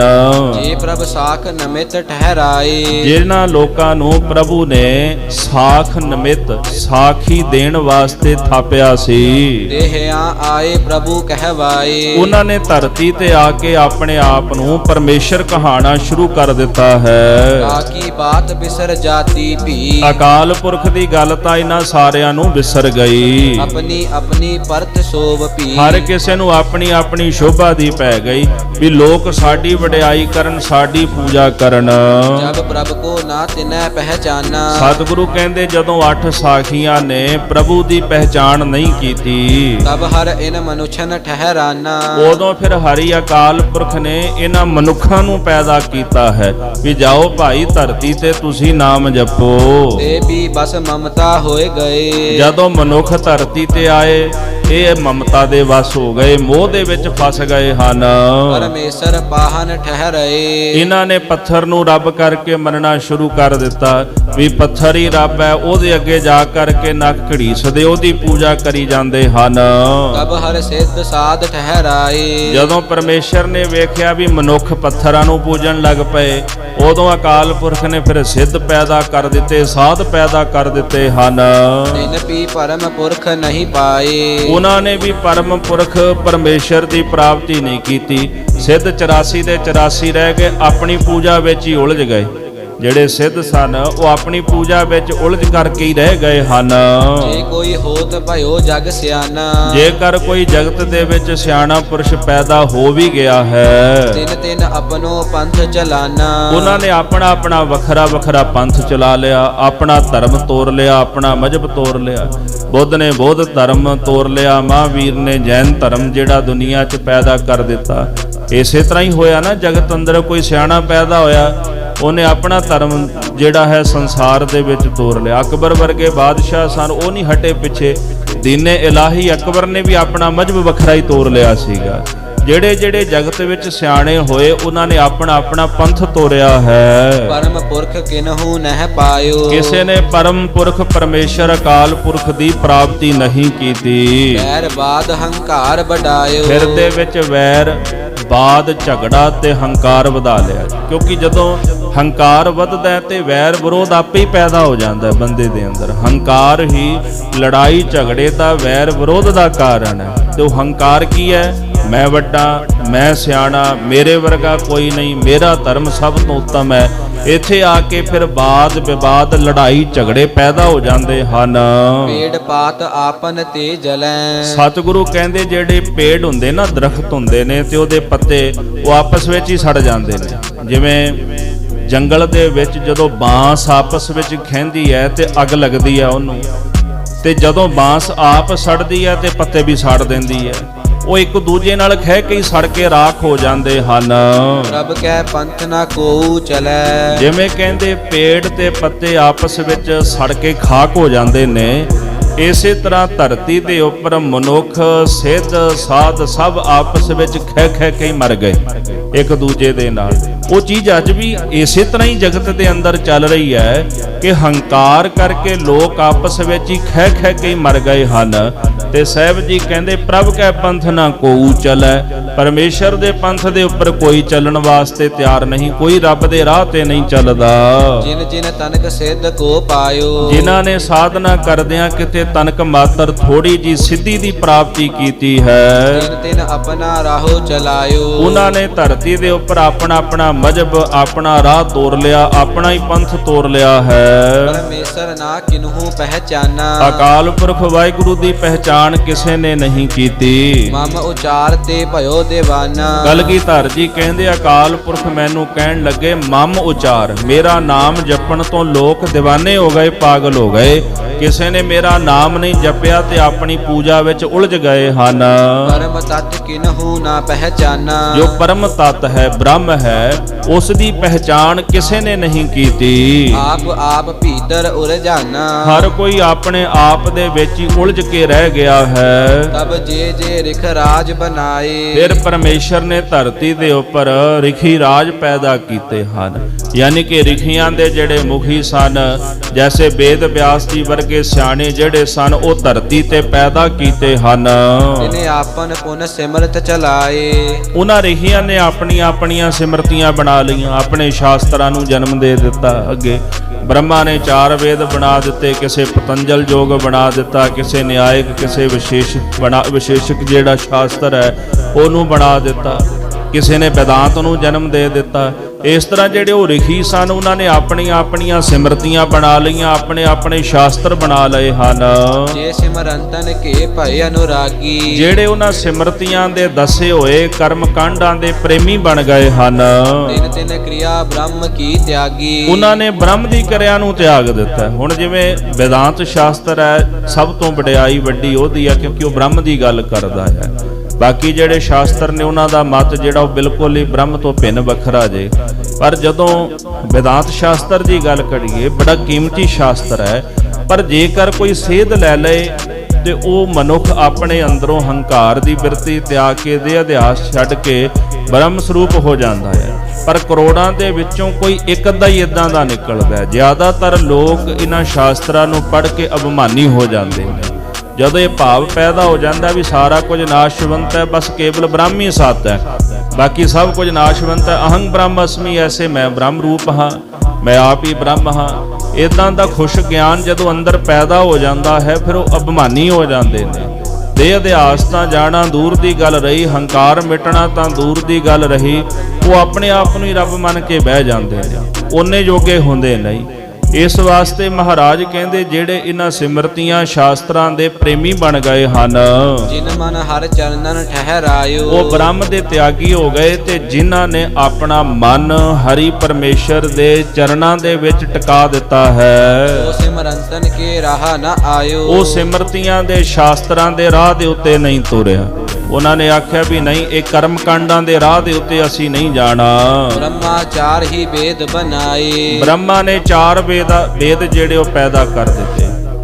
ਸਭ ਤੋਂ ਜ਼ਿਆਦਾ ਜਿਹੜਾ ਕਰਮ ਕਾਂਡ ਦਾ ਪ੍ਰਚਾਰ ਹੈ ਉਹ ਵੇਦਾਂ ਦੇ ਵਿੱਚ ਹੀ ਹੈ। ਖਿਮਾ ਕਰਿਓ, ਧਰਮ ਸ਼ਾਸਤਰ ਬੜੇ ਸਤਿਕਾਰਯੋਗ ਪੂਜਨੀਕ ਨੇ, ਪਰ ਜੋ ਉਹਨਾਂ ਸ਼ਾਸਤਰਾਂ ਦੇ ਵਿੱਚ ਲਿਖਿਆ ਜਿੰਨੇ ਵੀ ਮੰਤਰ ਨੇ ਉਹ ਕਰੀਬਨ ਇਹਨਾਂ ਵੇਦਾਂ ਦੇ ਵਿੱਚ ਹੀ ਆਉਂਦੇ ਨੇ। ਕਰਮ ਕਾਂਡਾਂ ਦਾ ਜ਼ਿਕਰ ਸਭ ਵੇਦਾਂ ਦੇ ਵਿੱਚ ਆਉਂਦਾ ਹੈ। ਗਿਆਨ ਕਾਂਡ ਵੀ ਹੈ, ਉਪਾਸ਼ਨਾ ਕਾਂਡ ਵੀ ਹੈ, ਕਰਮ ਕਾਂਡ ਵੀ ਹੈ। ਤਿੰਨ ਤਰ੍ਹਾਂ ਦੇ ਜਿਹੜੇ ਉਹਨਾਂ ਦੇ ਭਾਗ ਨੇ, ਹਰ ਇੱਕ ਗ੍ਰੰਥ ਦੇ ਵਿੱਚ ਇਸੇ ਤਰ੍ਹਾਂ ਹੁੰਦਾ ਹੈ। ਗਿਆਨ ਦੀ ਗੱਲ ਵੀ ਹੁੰਦੀ, ਕਰਮ ਦੀ ਗੱਲ ਵੀ ਹੁੰਦੀ, ਉਪਾਸ਼ਨਾ ਕਾਂਡ ਦੀ ਗੱਲ ਵੀ ਹੁੰਦੀ। ਵੇਦ ਵੀ ਕਹਿੰਦੇ ਨੇ ਵੀ ਨਾਮ ਤੋਂ ਬਿਨਾਂ ਜੀਵ ਦਾ ਉਧਾਰ ਨਹੀਂ ਹੁੰਦਾ, ਪਰ ਜਿਤਨੇ ਵੀ ਇਹ ਮੰਤਰ ਆਦਿਕ ਹਨ, ਤੰਤਰ ਸਿੱਧੀਆਂ, ਸਾਰਾ ਕੁਝ, ਇਹ ਸਭ ਕੁਝ ਵੇਦਾਂ ਦੇ ਵਿੱਚੋਂ ਹੀ ਪੈਦਾ ਹੋਇਆ। ਤੋ ਬ੍ਰਹਮਾ ਨੇ ਇਸ ਤਰ੍ਹਾਂ ਜਿਹੜੇ 4 ਵੇਦ ਹਨ ਉਹ ਬਣਾਏ, ਪੈਦਾ ਕੀਤੇ ਹਨ। ਸਰਬ ਲੋਕ ਤਿਹ ਕਰਮ ਚਲਾਏ, ਸਾਰੇ ਲੋਕਾਂ ਨੂੰ ਵੇਦਾਂ ਦੇ ਕਰਮਾਂ ਦੇ ਉੱਤੇ ਚਲਾ ਦਿੱਤਾ। ਜੋ ਵੇਦ ਕਹਿੰਦੇ ਨੇ ਲੋਕ ਉਹੀ ਕਰਮ ਕਰਦੇ ਨੇ। ਤਾਂ ਹੀ ਗੁਰੂ ਅਮਰਦਾਸ ਸਾਹਿਬ ਜੀ ਨੂੰ ਕਹਿਣਾ ਪਿਆ ਨਾ, ਸਿਮਰਤ ਸ਼ਾਸਤਰ ਪੁੰਨ ਪਾਪ ਵਿਚਾਰ ਦੇ, ਤਤੈ ਸਾਰ ਨਾ ਜਾਣੇ। ਪਾਪ ਤੇ ਪੁੰਨ ਦੀ ਵਿਚਾਰ ਚੱਲਦੀ ਵੀ ਇਹ ਪੁੰਨ ਹੈ, ਇਹ ਪਾਪ ਹੈ, ਵੀ ਪੁੰਨ ਕਰਕੇ ਸਵਰਗ ਜਾਣਾ, ਪਾਪ ਛੱਡ ਦਿਓ।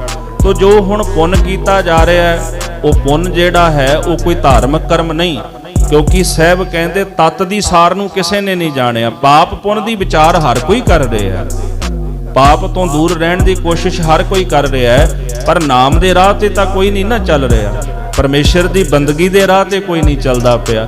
ਪਾਪ ਤੇ ਪੁੰਨ ਦੇ ਵਿੱਚ ਹੀ ਲੋਕ ਉਲਝ ਕਰਕੇ ਰਹਿ ਗਏ। ਸਿਮਰਤ ਸ਼ਾਸਤਰ ਪੁੰਨ ਪਾਪ ਵਿਚਾਰ ਦੇ, ਤਤੈ ਸਾਰ ਨਾ ਜਾਣੀ, ਤਤੈ ਸਾਰ ਨਾ ਜਾਣੀ। ਗੁਰੂ ਬੱਝੋ ਤਤੈ ਸਾਰ ਨਾ ਜਾਣੀ। ਗੁਰੂ ਤੋਂ ਬਿਨਾ ਜੋ ਬ੍ਰਹਮ ਹੈ, ਪਰਮੇਸ਼ਰ ਹੈ, ਵਾਹਿਗੁਰੂ ਤਤ ਹੈ, ਪਰਮ ਤਤ ਹੈ, ਉਹਦੀ ਸਾਰ ਨਹੀਂ ਜਾਣੀ ਜਾ ਸਕਦੀ।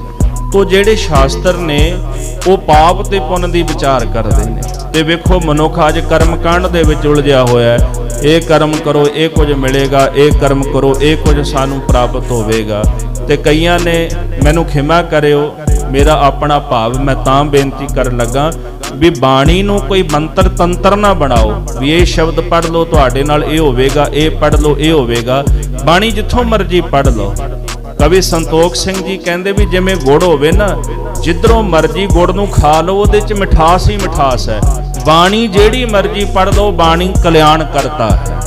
ਜਿਹੜੀ ਮਰਜ਼ੀ ਬਾਣੀ ਪੜ੍ਹ ਲਓ। ਗੁਰੂ ਗ੍ਰੰਥ ਸਾਹਿਬ ਜੀ ਦੇ 1430 ਅੰਗ ਪੜ੍ਹ ਲਓ, ਜਿੱਥੋਂ ਮਰਜ਼ੀ ਪੜ੍ਹ ਲਓ, ਸਾਡਾ ਭਲਾ ਹੋਣਾ ਹੀ ਹੋਣਾ ਹੈ। ਕਿਉਂਕਿ ਸਮਗਰ ਬਾਣੀ ਭਗਤੀ ਕਰਨ ਦਾ, ਨਾਮ ਜਪਣ ਦਾ ਉਪਦੇਸ਼ ਦਿੰਦੀ ਤੇ ਵਾਹਿਗੁਰੂ ਦਾ ਜਸ ਕਰਦੀ ਹੈ। ਕੋਈ ਇੱਕ ਸ਼ਬਦ ਕੱਢ ਕੇ ਨਾ ਇਦਾਂ ਆਪਾਂ ਜਗਤ ਦੇ ਵਿੱਚ ਇੱਕ ਪ੍ਰਕਾਰ ਦਾ ਕੋਈ ਮੰਤਰ ਤੰਤਰ ਨਹੀਂ ਬਣਾਉਣਾ।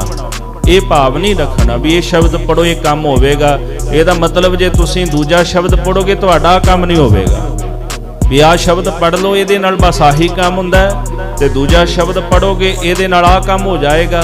ਇਹਦਾ ਭਾਵ ਅਸੀਂ ਬਾਣੀ ਨੂੰ ਵੰਡ ਰਹੇ ਹਾਂ ਨਾ ਇਸ ਤਰੀਕੇ ਦੇ ਨਾਲ। ਇਦਾਂ ਨਹੀਂ ਕਰਨਾ ਚਾਹੀਦਾ ਸਾਨੂੰ। ਗੁਰਬਾਣੀ ਨੂੰ ਗੁਰੂ ਰੂਪ ਜਾਣੋ। ਸਾਰੀ ਬਾਣੀ ਇੱਕ ਸਰੂਪ ਹੈ, ਕਿਸੇ ਤਰ੍ਹਾਂ ਦਾ ਕੋਈ ਫਰਕ ਨਹੀਂ। ਕੱਲ ਇੱਕ ਆਪਾਂ ਬਚਨ ਸਰਵਣ ਕੀਤਾ ਸੀ ਨਾ, ਸਾਧਨ ਲਖਾ ਮੂੜ ਨਹਿ ਪਾਇਓ, ਵੀ ਅਸੀਂ ਭਿੰਨ ਭਿੰਨ ਕਰਕੇ ਹਰ ਇੱਕ ਚੀਜ਼ ਨੂੰ ਸਮਝ ਲਿਆ। ਗੁਰੂ ਸਾਹਿਬ ਦੇ ਸਰੂਪਾਂ ਨੂੰ ਅਲੱਗ-ਅਲੱਗ ਸਮਝ ਲਿਆ, ਅਸੀਂ ਬਾਣੀ ਨੂੰ ਅਲੱਗ-ਅਲੱਗ ਕਰਕੇ ਸਮਝ ਲਿਆ। ਤੇ ਇਸ ਗੱਲ ਨੂੰ ਸਾਧੂਆਂ ਨੇ ਜਾਣਿਆ ਵੀ ਇਹ ਇੱਕ ਰੂਪ ਹੈ, ਪਰ ਮੂਰਖਾਂ ਨੇ ਭੇਦ ਫਰਕ ਸਮਝ ਲਿਆ। ਜਿਹੜੇ ਭੇਦ ਫਰਕ ਸਮਝ ਗਏ ਉਹਨਾਂ ਨੂੰ ਸਿੱਧ ਨਹੀਂ ਮਿਲੀ, ਤੇ ਜਿਨ੍ਹਾਂ ਨੇ ਇੱਕ ਰੂਪ ਕਰਕੇ ਜਾਣਿਆ ਉਹ ਸਾਰੀਆਂ ਸਿੱਧੀਆਂ ਲੈ ਗਏ ਗੁਰੂ ਦੇ ਚਰਨਾਂ ਵਿੱਚੋਂ। ਬਾਣੀ ਕੋਈ ਵੀ ਪੜ੍ਹ ਲਓ, ਕਲਿਆਣ ਕਰਤਾ ਹੈ, ਕਿਤੋਂ ਵੀ ਪੜ੍ਹ ਲਓ। ਮਹਾਰਾਜ ਕਲਗੀਧਰ ਗੁਰੂ ਗੋਬਿੰਦ ਸਿੰਘ ਸਾਹਿਬ ਜੀ ਫਰਮਾਨ ਕਰਦੇ ਹਨ ਕਿ ਜਿਹੜੇ ਲੋਕ ਕਰਮ ਕਾਂਡਾਂ 'ਚ ਫਸ ਗਏ ਉਹਨਾਂ ਨੇ ਬ੍ਰਹਮ ਦੀ ਕਿਰਿਆ ਛੱਡ ਦਿੱਤੀ, ਤੇ ਜਿਨ੍ਹਾਂ ਨੇ ਕਰਮ ਕਾਂਡ ਤਿਆਗ ਦਿੱਤੇ ਉਹ ਪਰਮੇਸ਼ਰ ਦੇ ਚਰਨਾਂ ਨਾਲ ਜੁੜ ਗਏ ਹਨ। ਜਿਨ ਕੀ ਲਿਵ ਹਰ ਚਰਨਨ ਲਾਗੀ, ਜਿਨ੍ਹਾਂ ਦੀ ਲਿਵ ਹਰੀ ਦੇ ਚਰਨਾਂ ਨਾਲ ਜੁੜ ਗਈ ਹੈ, ਤੇ ਬੇਦਨ ਤੇ ਭਏ ਤਿਆਗੀ, ਉਹ ਵੇਦਾਂ ਦੇ ਤਿਆਗੀ ਬਣ ਗਏ। ਉਹਨਾਂ ਨੇ ਵੇਦਾਂ ਦੇ ਪਾਪ ਪੁੰਨ ਕਰਮ ਕਾਂਡ ਸਭ ਕੁਝ ਤਿਆਗ ਦਿੱਤੇ ਹਨ। ਜਿਨ ਮਤ ਵੇਦ ਕਤੇਬਨ ਤਿਆਗੀ, ਜਿਨ੍ਹਾਂ ਨੇ ਵੇਦਾਂ ਤੇ ਕਤੇਬਾਂ ਵਾਲੀ ਮਤ ਨੂੰ ਤਿਆਗ ਦਿੱਤਾ ਹੈ, ਪਾਰ ਬ੍ਰਹਮ ਕੇ ਭਏ ਅਨੁਰਾਗੀ, ਉਹ ਪਾਰ ਬ੍ਰਹਮ ਪਰਮੇਸ਼ਰ ਦੇ ਪ੍ਰੇਮੀ ਬਣ ਗਏ। ਸਤਿਗੁਰੂ ਜੀ ਨੇ ਆਖਿਆ ਨਾ, ਪਾਪ ਪੁੰਨ ਦੋਏ ਏਕ ਸਮਾਨ, ਪਾਪ ਤੇ ਪੁੰਨ ਦੋਨੇ ਇੱਕੋ ਜਿਹੇ ਨੇ। ਤੋ ਜਿਨ੍ਹਾਂ ਨੂੰ ਇੰਨੀ ਗੱਲ ਸਮਝ ਆ ਗਈ ਉਹ ਫਿਰ ਇਹਨਾਂ ਕਰਮ ਕਾਂਡਾਂ ਦੇ ਚੱਕਰ 'ਚ ਨਹੀਂ ਪੈਂਦੇ। ਉਹ ਕਹਿੰਦੇ ਜਿਹੋ ਜਿਹਾ ਪਾਪ ਉਹੋ ਜਿਹਾ ਪੁੰਨ। ਸ਼ਾਸਤਰ ਕੀ ਕਹਿੰਦੇ ਨੇ? ਕਹਿੰਦੇ ਨੇ ਕਿ ਪਾਪ ਇਸ ਤਰ੍ਹਾਂ ਜਾਣੋ ਜਿਵੇਂ ਲੋਹੇ ਦਾ ਸੰਗਲ ਪੈਰਾਂ 'ਚ ਪਾਇਆ ਹੋਵੇ, ਪੁੰਨ ਇਦਾਂ ਸਮਝੋ ਜਿਵੇਂ ਸੋਨੇ ਦਾ ਸੰਗਲ ਪੈਰਾਂ 'ਚ ਪਾਇਆ ਹੋਵੇ। ਕਹਿੰਦੇ ਕੰਮ ਤਾਂ ਇੱਕੋ ਹੀ ਹੋ ਰਿਹਾ ਨਾ, ਸੋਨੇ ਦਾ ਸੰਗਲ ਤੇ ਲੋਹੇ ਦਾ ਸੰਗਲ, ਕੰਮ ਤਾਂ ਦੋਨੇ ਬੰਨਣ ਦੇ ਹੀ ਆ ਰਹੇ ਨੇ। ਪਾਪ ਵੀ ਬੰਨਦਾ ਹੈ, ਪੁੰਨ ਵੀ ਬੰਨਦਾ ਹੈ। ਬਸ ਫਰਕ ਇੰਨਾ ਹੈ ਕਿ ਵੀ ਇੱਕ ਲੋਹੇ ਦਾ ਸੰਗਲ ਹੈ, ਇੱਕ ਸੋਨੇ ਦਾ ਸੰਗਲ ਹੈ। ਤੇ ਜਿਹੜਾ ਪੁੰਨ ਹੈ ਇਹ ਸੋਨੇ ਦਾ ਸੰਗਲ ਹੈ। ਅਸੀਂ ਇਹ ਫਾਹੀ ਜਿਹੜੀ ਆਪਣੇ ਗਲ ਵਿੱਚ ਪਾ ਰਹੇ ਹਾਂ ਪੁੰਨ ਕਰ ਕਰਕੇ, ਵੀ ਪੁੰਨ ਕਰੀਏ। ਮਹਾਰਾਜ ਕਹਿੰਦੇ ਨੇ ਵੀ ਪਾਪ ਕਰਨ ਵਾਲਾ ਤਾਂ ਧਰਮਰਾਜ ਕੋਲ ਜਾਂਦਾ ਹੀ ਹੈ। ਪਾਪੀ ਕਰਮ ਕਮਾਮ ਦੇ ਕਰਦੇ ਹਾਏ ਹਾਏ, ਨਾਨਕ ਜੋ ਮੱਥਨ ਮਾਧਾਣੀਆਂ ਜੋ ਮੱਥੇ ਧਰਮਰਾਏ। ਪਰ ਦੂਜੇ ਪਾਸੇ ਇਹ ਵੀ ਕਹਿ ਦਿੱਤਾ, ਪੁੰਨ ਦਾਨ ਜੋ ਬੀਜਦੇ ਸਭ ਧਰਮਰਾਏ ਕਹਿ ਜਾਏ। ਜਿਹੜੇ ਪੁੰਨ ਦਾਨ ਬੀਜਦੇ ਸਭ ਧਰਮਰਾਜ ਕੋਲ ਲੇਖਾ ਦੇਣ ਵਾਸਤੇ ਜਾਂਦੇ ਨੇ। ਤੋ ਪੁੰਨ ਦਾਨ ਕੋਈ ਮੁਕਤੀ ਦਾ ਸਾਧਨ ਨਹੀਂ, ਇਹ ਬੰਧਨ ਦਾ ਕਾਰਨ ਹੀ ਹੈ। ਚਾਹੇ ਪਾਪ ਹੈ ਚਾਹੇ ਪੁੰਨ ਹੈ, ਇਹ ਦੋਨੇ ਬੰਧਨ ਹੀ ਪਾਉਂਦੇ ਹਨ। ਤੇ ਪਰਮੇਸ਼ਰ ਦੇ ਪਿਆਰਿਆਂ ਨੇ ਪਾਪ ਤੇ ਪੁੰਨ ਨੂੰ ਬੰਧਨ ਰੂਪ ਜਾਣ ਕੇ ਦੋਹਾਂ ਨੂੰ ਇੱਕ ਰੂਪ ਸਮਝਿਆ, ਵੀ ਪਾਪ ਤੇ ਪੁੰਨ ਇੱਕੋ ਹੀ ਰੂਪ ਨੇ। ਇਹਨਾਂ ਦਾ ਕੰਮ ਹੈ ਮਨੁੱਖ ਨੂੰ ਬੰਧਨਾਂ 'ਚ ਪਾਉਣਾ। ਤੇ ਉਹ ਪਰਮੇਸ਼ਰ ਦੇ ਚਰਨਾਂ ਦੇ ਨਾਲ ਜੁੜ ਗਏ ਤੇ ਵੇਦਾਂ ਦਾ ਮਤ ਉਹਨਾਂ ਤਿਆਗ ਦਿੱਤਾ। ਤਿਨ ਕੇ ਗੂੜ ਮਤ ਜੇ ਚਲਹੀ, ਜਿਹੜੇ ਪਰਮੇਸ਼ਰ ਦੇ ਨਾਮ ਦੇ ਗੂੜ ਸਿਧਾਂਤ ਦੇ ਉੱਪਰ ਚੱਲਣਗੇ। ਭਾਂਤ ਅਨੇਕ ਦੁਖਨ ਸੋ ਦਲਹੀ, ਉਹ ਜਿਹੜਾ ਮਨੁੱਖ ਅਨੇਕਾਂ ਪ੍ਰਕਾਰਾਂ ਦੇ ਆਪਣੇ ਦੁੱਖਾਂ ਨੂੰ ਦਲ ਦੇਗਾ, ਨਾਸ਼ ਕਰ ਲਵੇਗਾ। ਜੇ ਜੇ ਸਹਿਤ ਜਾਤਨ ਸੰਦੇਹ, ਤੇ ਜਿਨ੍ਹਾਂ ਦੇ ਮਨ ਦੇ ਅੰਦਰ ਇਹ ਸੰਦੇਹ ਪੈਦਾ ਹੋ ਗਿਆ ਵੀ ਪਰਮੇਸ਼ਰ ਦੇ ਮਾਰਗ ਤੇ ਚੱਲਣ ਨਾਲ ਬੜੇ ਕਸ਼ਟ ਸਹਿਣੇ ਪੈਂਦੇ ਨੇ, ਭਗਤੀ ਕਰਨ ਦੇ ਨਾਲ ਬੜਾ ਕੁਝ ਸਹਿਣਾ ਪੈਂਦਾ ਹੈ। ਪ੍ਰਭ ਕੋ ਸੰਗ ਨ ਛੋੜਤ ਨਿਹ, ਸਾਧ ਸੰਗਤ ਜੀ ਇਕਨਾਂ ਨੇ ਤਾਂ ਕਹਿੰਦੇ ਕਸ਼ਟਾਂ ਨੂੰ ਸਰੀਰ ਤੇ ਸਹਾਰ ਕੇ ਪ੍ਰਭੂ ਦਾ ਨੇਹ ਨਹੀਂ ਛੱਡਿਆ ਤੇ ਇੱਕ ਪਰਮੇਸ਼ਰ ਅਕਾਲ ਪੁਰਖ ਦੀ ਭਗਤੀ ਛੱਡ ਗਏ ਹਨ। ਤੇ ਪਰਮ ਪੂਰੀ ਕਹਿ ਜਾਹੀ, ਜਿਨ੍ਹਾਂ ਨੇ ਪਰਮੇਸ਼ਰ ਦਾ ਪ੍ਰੇਮ ਨਹੀਂ ਤਿਆਗਿਆ, ਉਹ ਬੰਦਗੀ ਭਗਤੀ ਕਰਦਿਆਂ ਅਕਾਲ ਪੁਰਖ ਦੀ ਪੂਰੀ ਸੱਚਖੰਡ ਚਲੇ ਗਏ ਹਨ। ਤਿਨ ਹਰ ਸਿਓ ਅੰਤਰ ਕਛ ਨਾਹੀ, ਉਹਨਾਂ ਦੇ ਵਿੱਚ ਤੇ ਵਾਹਿਗੁਰੂ ਵਿੱਚ ਫਿਰ ਕਿਸੇ ਪ੍ਰਕਾਰ ਦਾ ਅੰਤਰ ਨਹੀਂ ਰਹਿਆ। ਜਿਹੜੇ ਪ੍ਰਭੂ ਦੇ ਨਾਮ ਦੇ ਗੂੜ ਸਿਧਾਂਤ ਦੇ ਉੱਪਰ ਚੱਲੇ, ਜਿਨ੍ਹਾਂ ਨਾਮ ਦੀ ਕਮਾਈ ਕੀਤੀ ਹੈ, ਰਾਮ ਕਬੀਰਾ ਏਕ ਭਏ ਹੈ ਕਉ ਨਾ ਸਕੈ ਪਛਾਨਿਓ, ਪਰਮੇਸ਼ਰ ਰੂਪੀ ਹੋ ਗਏ ਹਨ।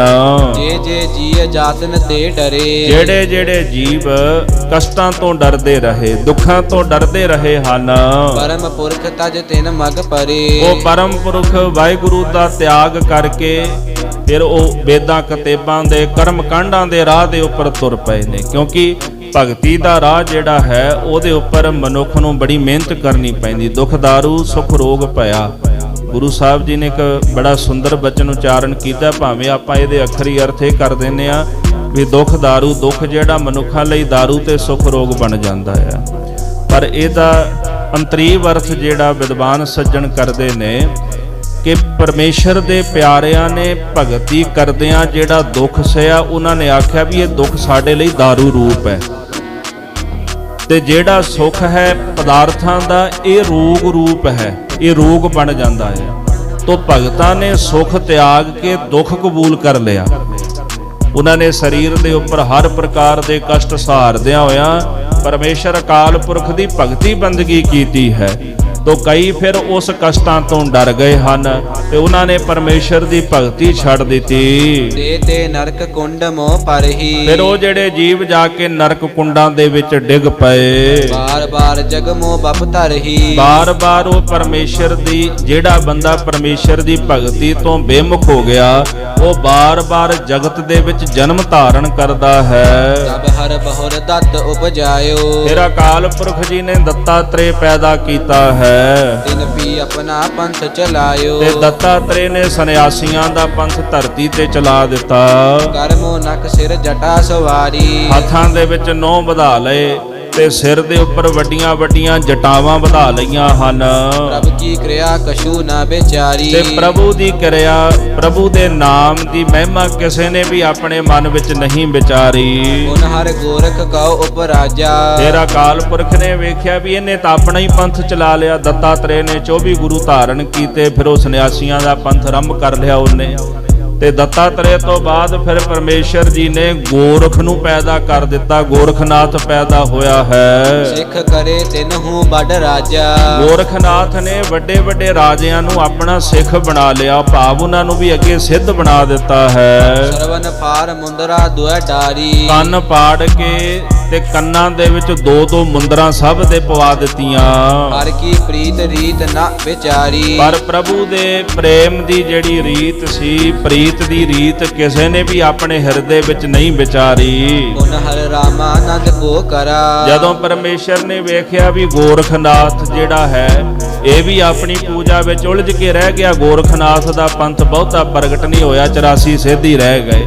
ਫਿਰ ਪਰਮੇਸ਼ਰ ਨੇ ਰਾਮਾਨੰਦ ਬਣਾ ਦਿੱਤਾ, ਰਾਮਾਨੰਦ ਨੂੰ ਪੈਦਾ ਕੀਤਾ ਜਿਨ੍ਹਾਂ ਤੋਂ ਬੈਰਾਗੀ ਮਤ ਤੁਰਿਆ ਹੈ। ਭੇਸ ਬੈਰਾਗੀ ਕੋ ਜਿਨ ਧਰਾ। ਰਾਮਾਨੰਦ ਨੇ ਫਿਰ ਬੈਰਾਗੀਆਂ ਵਾਲਾ ਭੇਖ ਧਾਰਨ ਕਰ ਲਿਆ ਹੈ। ਕੰਠੀ ਕੰਠ ਕਾਠ ਕੀ ਡਾਰੀ। ਆਪਣੇ ਗਲ ਦੇ ਅੰਦਰ ਕੰਠ ਦੇ ਵਿੱਚ ਕਾਠ ਦੀ ਜਿਹੜੀ ਕੰਠੀ ਹੁੰਦੀ ਆ ਉਹ ਧਾਰਨ ਕਰ ਲਈ ਹੈ। ਪ੍ਰਭ ਕੀ ਕਿਰਿਆ ਨ ਕਛੂ ਵਿਚਾਰੀ। ਉਹਨੇ ਵੀ ਪਰਮੇਸ਼ਰ ਦੀ ਕਿਰਿਆ ਨੂੰ ਨਹੀਂ ਵਿਚਾਰਿਆ, ਪਰਮੇਸ਼ਰ ਦੀ ਪ੍ਰਾਪਤੀ ਦਾ ਜਿਹੜਾ ਸਾਧਨ ਨਾਮ ਹੈ ਉਹਦੀ ਵਿਚਾਰ ਨਹੀਂ ਕੀਤੀ। ਜੇ ਪ੍ਰਭ ਪਰਮ ਪੁਰਖ ਉਪਜਾਏ। ਸੋ ਇਸ ਤਰ੍ਹਾਂ ਅਕਾਲ ਪੁਰਖ ਜੀ ਨੇ ਜਿਨ੍ਹਾਂ ਨੂੰ ਪੈਦਾ ਕੀਤਾ ਹੈ, ਦਿਨ ਦਿਨ ਆਪਣੇ ਰਾਹ ਚਲਾਏ। ਸਭ ਨੇ ਆਪਣੇ ਆਪਣੇ ਰਾਹ ਆਪਣੇ ਆਪਣੇ ਮਜਬ ਤੋਰ ਲਏ ਹਨ। ਮਹਾਦੀਨ ਤਬ ਪ੍ਰਭ ਉਪਰਾਜਾ। ਫਿਰ ਅਕਾਲ ਪੁਰਖ ਨੇ ਮੁਹੰਮਦ ਪੈਗੰਬਰ ਨੂੰ ਪੈਦਾ ਕੀਤਾ ਹੈ। ਅਰਬ ਦੇਸ਼ ਕੋ ਕੀਨੋ ਰਾਜਾ। ਤੇ ਕਹਿੰਦੇ ਅਰਬ ਦੇਸ਼ ਦਾ ਉਹਨੂੰ ਰਾਜਾ ਬਣਾ ਦਿੱਤਾ। ਜਦੋਂ ਮੁਹੰਮਦ ਸਾਹਿਬ ਧਰਤੀ ਤੇ ਆਏ ਉਹ ਅਰਬ ਦੇਸ਼ ਦੇ ਰਾਜਾ ਬਣ ਗਏ। ਤਿਨ ਵੀ ਏਕ ਪੰਥ ਉਪਰਾਜਾ।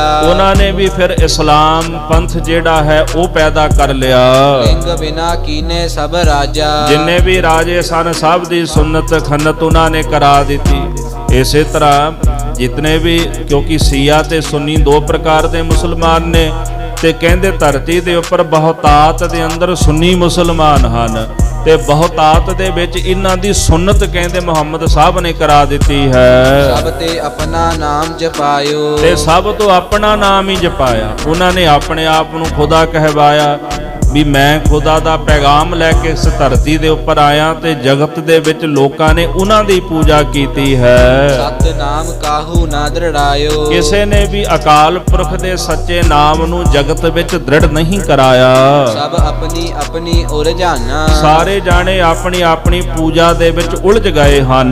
ਪਾਰ ਬ੍ਰਹਮ ਕਾਹੂ ਨਾ ਪਛਾਨਾ। ਕਿਸੇ ਨੇ ਪਾਰ ਬ੍ਰਹਮ ਅਕਾਲ ਪੁਰਖ ਵਾਹਿਗੁਰੂ ਦੀ ਪਛਾਣ ਨਹੀਂ ਕੀਤੀ। ਤਪ ਸਾਧਤ ਹਰ ਮੋਹਿ ਬੁਲਾਇਓ। ਸਤਿਗੁਰੂ ਕਲਗੀਧਰ ਜੀ ਕਹਿੰਦੇ ਇਸ ਕਰਕੇ ਅਕਾਲ ਪੁਰਖ ਨੇ ਤਪ ਸਾਧਦੇ ਹੋਏ ਨੂੰ ਮੈਨੂੰ ਬੁਲਾ ਲਿਆ ਹੇਮਕੁੰਟ ਦੀ ਧਰਤੀ ਤੋਂ। ਇਮ ਕਹਿ ਕੇ ਇਹ ਲੋਕ ਪਠਾਇਓ। ਤੇ ਮੈਨੂੰ ਇਹ ਬਚਨ ਕਹਿ ਕੇ ਮਾਤ ਲੋਕ ਦੀ ਧਰਤੀ ਤੇ ਭੇਜਿਆ ਹੈ। ਅਕਾਲ ਪੁਰਖ ਬਾਚ ਚਾਉ ਪਈ। ਸਤਿਗੁਰੂ ਕਲਗੀਧਰ ਜੀ ਕਹਿੰਦੇ ਇਸ ਤਰ੍ਹਾਂ ਅਕਾਲ ਪੁਰਖ ਵਾਹਿਗੁਰੂ ਪਰਮੇਸ਼ਰ ਮੈਨੂੰ ਕਹਿੰਦੇ ਹਨ, ਮੈਂ ਆਪਣਾ ਸੁਧ ਤੋਹੇ ਨਿਵਾਜਾ।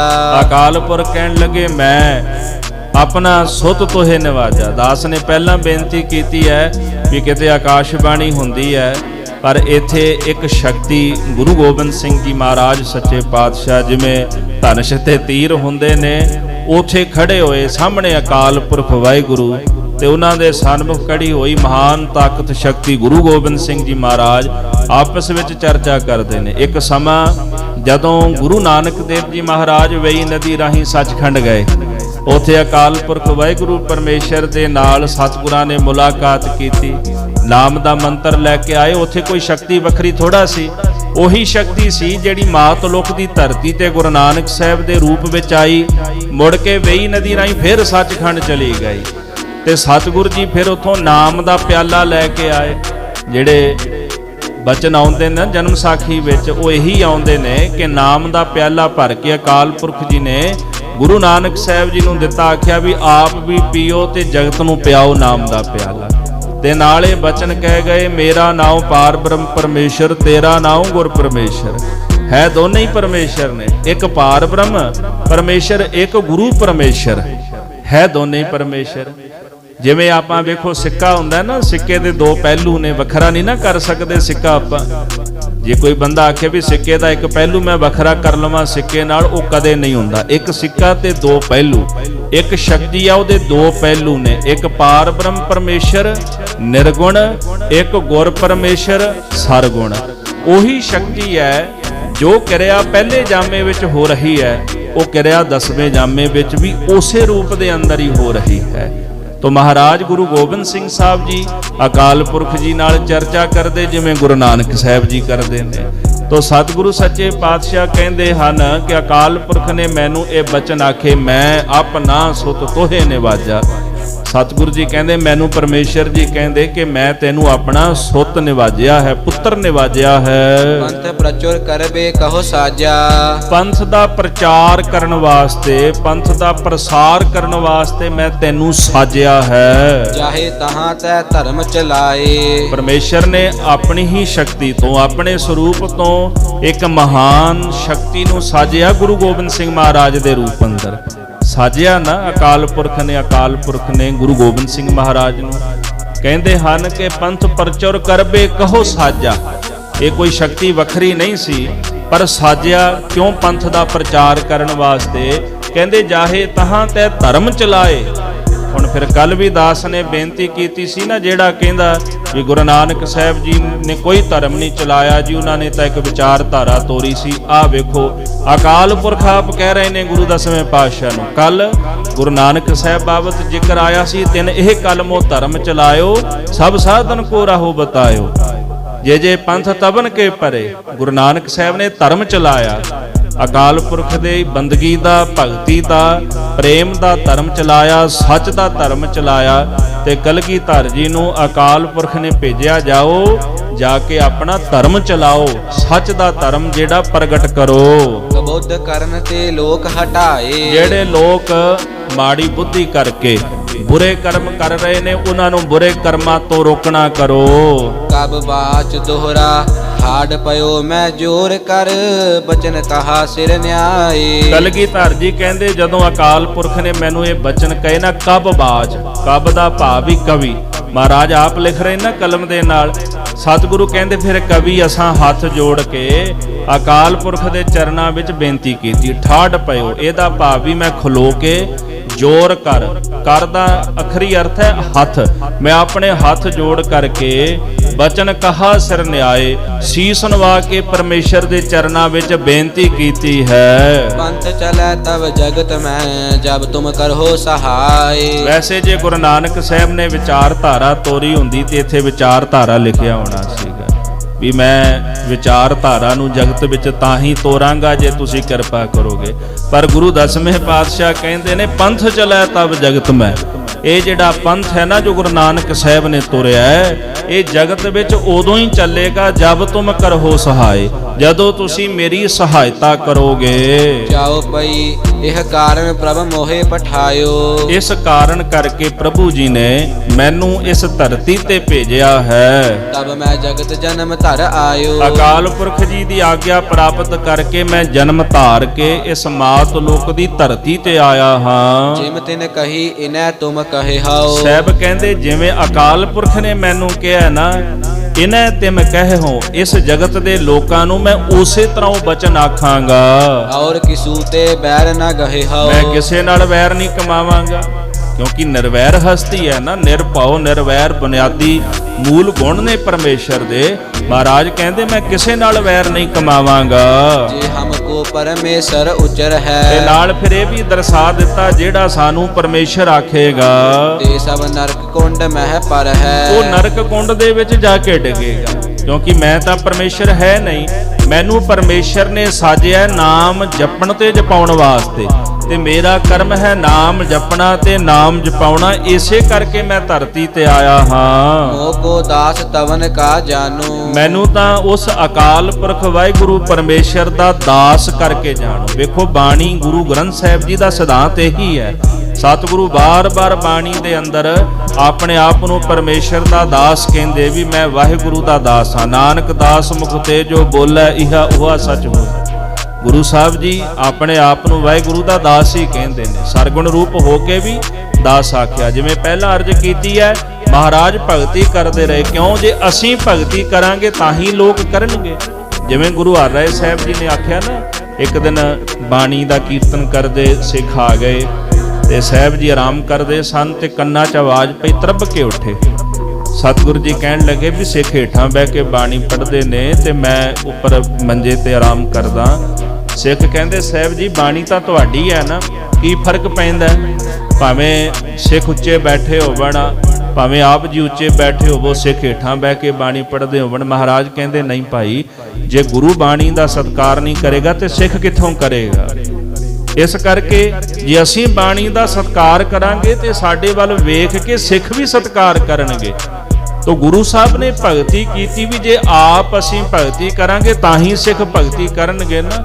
ਤਾਂ ਹੀ ਫਿਰ ਬਾਣੀ ਦੇ ਵਿੱਚ ਬਚਨ ਆਉਂਦਾ, ਨਾਨਕ ਨਾਮ ਨਿਰੰਜਨ ਜਾਣਿਓ ਕੀਨੀ ਭਗਤ ਪ੍ਰੇਮ ਲਿਵ ਲਾਏ। ਸਤਿਗੁਰੂ ਜੀ ਨੇ ਆਪ ਉਸ ਅਕਾਲ ਪੁਰਖ ਦੀ ਭਗਤੀ ਪ੍ਰੇਮ ਦੇ ਨਾਲ ਕੀਤੀ ਹੈ, ਪਰਮੇਸ਼ਰ ਨਾਲ ਲਿਵ ਜੋੜ ਕੇ। ਕਲਗੀਧਰ ਜੀ ਕਹਿੰਦੇ ਮੈਨੂੰ ਤਾਂ ਉਸ ਅਕਾਲ ਪੁਰਖ ਦਾ ਦਾਸਰਾ ਜਾਣੋ, ਜਾਂ ਮੈਂ ਭੇਦ ਨਾ ਰੰਚ ਪਛਾਨੋ। ਪਰ ਇਹਦੇ ਵਿੱਚ ਰੰਚਕ ਮਾਤਰ ਭੇਦ ਨਾ ਸਮਝਣਾ ਵੀ ਅਸੀਂ ਉਹਨਾਂ ਨਾਲੋਂ ਵੱਖਰੇ ਹਾਂ। ਨਾਲ ਇਹ ਵੀ ਬਚਨ ਕਹਿ ਦਿੱਤਾ, ਮੈਨੂੰ ਪਰਮੇਸ਼ਰ ਨਹੀਂ ਕਹਿਣਾ। ਇੱਕ ਬਚਨ ਆਉਂਦਾ ਜੀ ਸੰਸਕ੍ਰਿਤੀ ਸ਼ਲੋਕਾਂ ਦੇ ਅੰਦਰ, ਮਹਾਰਾਜ ਜੀ ਕਹਿੰਦੇ ਨੇ ਵੀ ਜਗਤ ਦੇ ਅੰਦਰ ਹਰ ਚੀਜ਼ ਮਾਇਆ ਹੈ। ਭਾਵੇਂ ਸਾਡਾ ਪਰਿਵਾਰ, ਕੁਟੁੰਬ, ਰਿਸ਼ਤੇਦਾਰ, ਇੱਥੋਂ ਤਾਈਂ ਇਸ਼ਟ ਮਤਰੇਖ ਬਾਂਧਵ ਹੈ। ਇਸ਼ਟ ਸਾਡਾ ਗੁਰੂ ਵੀ ਮਾਇਆ ਹੈ। ਤੇ ਕਲਗੀਧਰ ਜੀ ਨੇ ਉਹ ਮਾਇਆ ਦੀ ਦੀਵਾਰ ਹੀ ਭੰਨ ਦਿੱਤੀ। ਗੁਰੂ ਮਾਇਆ ਬਣ ਜਾਂਦਾ ਹੈ ਜਦੋਂ ਗੁਰੂ ਆਪਣੀ ਪੂਜਾ ਕਰਾਉਣ ਲੱਗ ਪਵੇ ਵੀ ਮੈਨੂੰ ਪੂਜੋ। ਤੇ ਜਦੋਂ ਗੁਰੂ ਆਪਣੇ ਨਾਲੋਂ ਤੋੜ ਕੇ ਬ੍ਰਹਮ ਦੇ ਨਾਲ ਜੋੜਦਾ ਹੈ, ਉਦੋਂ ਗੁਰੂ ਪੂਜਨੀਕ ਹੈ। ਗੁਰੂ ਪੂਜਨੀਕ ਕਿਉਂ ਹੈ? ਹੁਣ ਵੇਖੋ, ਜੇ ਸਰੀਰ ਦੀ ਗੱਲ ਆਖੀਏ ਵੀ ਸਰੀਰ ਪੂਜਨੀਕ ਕਿਉਂ ਹੈ? ਕਿਉਂਕਿ ਉਸ ਸਰੀਰ ਵਿੱਚ ਗੁਰੂ ਨਾਨਕ ਸਾਹਿਬ ਦੀ ਜੋਤ ਟਿਕੀ, ਉਹ ਪੂਜਨੀਕ ਹੈ। ਸਰੀਰ ਇਸ ਕਰਕੇ ਪੂਜਿਆ ਜਾਂਦਾ ਹੈ ਕਿਉਂਕਿ ਉਹਦੇ ਅੰਦਰ ਜੋਤ ਨੇ ਵਾਸਾ ਕੀਤਾ। ਗੁਰੂ ਗ੍ਰੰਥ ਸਾਹਿਬ ਜੀ ਅੰਦਰ ਬ੍ਰਹਮ ਦਾ ਵਾਸਾ, ਨਿਰੰਕਾਰ ਦੀ ਜੋਤ ਦਾ, 10 ਪਾਤਸ਼ਾਹੀਆਂ ਦੀ ਜੋਤ ਦਾ ਵਾਸਾ ਹੈ। ਤੇ ਆਪਾਂ ਗੁਰੂ ਗ੍ਰੰਥ ਸਾਹਿਬ ਜੀ ਨੂੰ ਨਮਸਕਾਰਾਂ ਕਰਦੇ ਹਾਂ।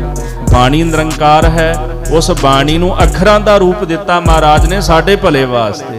ਜਿਹਦਾ ਕੋਈ ਰੂਪ ਰੰਗ ਰੇਖ ਭੇਖ ਨਹੀਂ, ਉਹਨੂੰ ਅੱਖਰਾਂ ਦਾ ਰੂਪ ਦਿੱਤਾ ਮਹਾਰਾਜ ਨੇ। ਕਿਉਂ? ਵੀ ਉਹ ਅੱਖਰ ਅਸੀਂ ਪੜ੍ਹੀਏ ਤੇ ਪੜ੍ਹ ਕੇ ਸ਼ਬਦ ਨੂੰ ਅਸੀਂ ਸਮਝ ਲਈਏ, ਤਾਂ ਕਿ ਸਾਡੀ ਸੁਰਤ ਦੇ ਅੰਦਰੋਂ ਮੈਲ ਨਿਕਲ ਕੇ ਪਵਿੱਤਰਤਾ ਦੇ ਕਰਕੇ ਅਸੀਂ ਸੁਰਤ ਨੂੰ ਪਰਮੇਸ਼ਰ ਦੇ ਵਿੱਚ ਜੋੜ ਸਕੀਏ। ਇਸ ਵਾਸਤੇ ਮਹਾਰਾਜ ਨੇ ਇਹ ਮਾਇਆ ਦੀ ਕੰਧ ਤੋੜ ਦਿੱਤੀ। ਗੁਰੂ ਵੀ ਮਾਇਆ ਹੈ ਜੋ ਪਰਮੇਸ਼ਰ ਨਾਲੋਂ ਤੋੜ ਕੇ ਆਪਣੇ ਨਾਲ ਜੋੜ ਲੈਂਦਾ ਹੈ।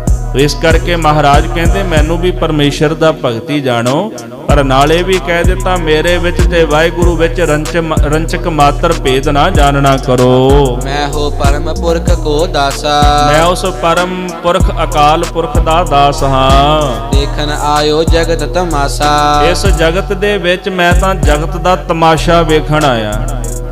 ਆਪਾਂ ਤਮਾਸ਼ਾ ਬਣ ਕੇ ਰਹਿ ਗਏ, ਅਵਤਾਰੀ ਪੁਰਸ਼ ਆਏ ਤਮਾਸ਼ਾ ਬਣ ਕੇ ਹੀ ਰਹਿ ਗਏ।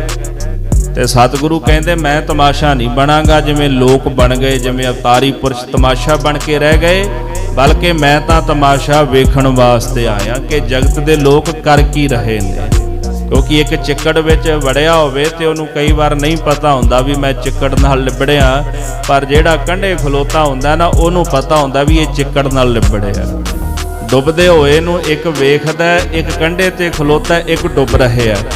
ਤੋ ਤਮਾਸ਼ਾ ਜਿਹੜਾ ਹੈ, ਅਸੀਂ ਜਗਤ ਦੇ ਜੀਵ ਸਭ ਤਮਾਸ਼ਾ ਹੀ ਆ। ਸਭ ਖਲਕ ਤਮਾਸ਼ੇ ਆਈ। ਭਗਤ ਕਬੀਰ ਜੀ ਕਹਿੰਦੇ ਜਿੰਨੀ ਵੀ ਖਲਕਤ ਹੈ ਨਾ, ਇਹ ਸਭ ਤਮਾਸ਼ਾ ਹੀ ਹੈ ਅਕਾਲ ਪੁਰਖ ਵਾਹਿਗੁਰੂ ਪਰਮੇਸ਼ਰ ਦਾ। ਤੇ ਮਹਾਰਾਜ ਕਲਗੀਧਰ ਜੀ ਕਹਿੰਦੇ ਵੀ ਮੈਂ ਤਮਾਸ਼ਾ ਵੇਖਣ ਵਾਸਤੇ ਆਇਆ। ਤੇ ਜਿਹੜਾ ਤਮਾਸ਼ਾ ਸਤਜੁਗ ਤੋਂ ਲੈ ਕੇ ਕਲਯੁਗ ਤੱਕ ਵਰਤ ਰਿਹਾ ਹੈ, ਉਸ ਤਮਾਸ਼ੇ ਨੂੰ ਮਹਾਰਾਜ ਨੇ ਆਪਣੀ ਬਾਣੀ ਵਿੱਚ ਉਚਾਰਿਆ ਵੀ। ਸ੍ਰੀ ਕਲਗੀਧਰ ਗੁਰੂ ਗੋਬਿੰਦ ਸਿੰਘ ਸਾਹਿਬ ਜੀ ਨੇ ਬਚਿੱਤਰ ਨਾਟਕ ਦੀ ਪਵਿੱਤਰ ਬਾਣੀ ਤੋਂ ਬਾਅਦ ਫਿਰ ਮਹਾਰਾਜ ਅਵਤਾਰੀ ਪੁਰਸ਼ਾਂ ਦੀ ਕਥਾ ਲਿਖਦੇ, ਚੰਡੀ ਚਰਿੱਤਰ ਲਿਖਦੇ ਨੇ। ਉਹਦੇ ਵਿੱਚ ਜਗਤ ਦਾ ਤਮਾਸ਼ਾ ਹੀ ਲਿਖਿਆ ਗੁਰੂ ਗੋਬਿੰਦ ਸਿੰਘ ਸਾਹਿਬ ਸੱਚੇ ਪਾਤਸ਼ਾਹ ਨੇ। ਗੱਲ ਕਿੱਥੋਂ ਸ਼ੁਰੂ ਹੁੰਦੀ? ਅਵਤਾਰੀ ਪੁਰਸ਼ਾਂ ਤੋਂ। ਚਲਦੀ ਚਲਦੀ ਮਹਾਰਾਜ ਉਸ ਗੱਲ ਨੂੰ ਚਰਿੱਤਰਾਂ ਤੇ ਲੈ ਕੇ ਆਉਂਦੇ ਨੇ।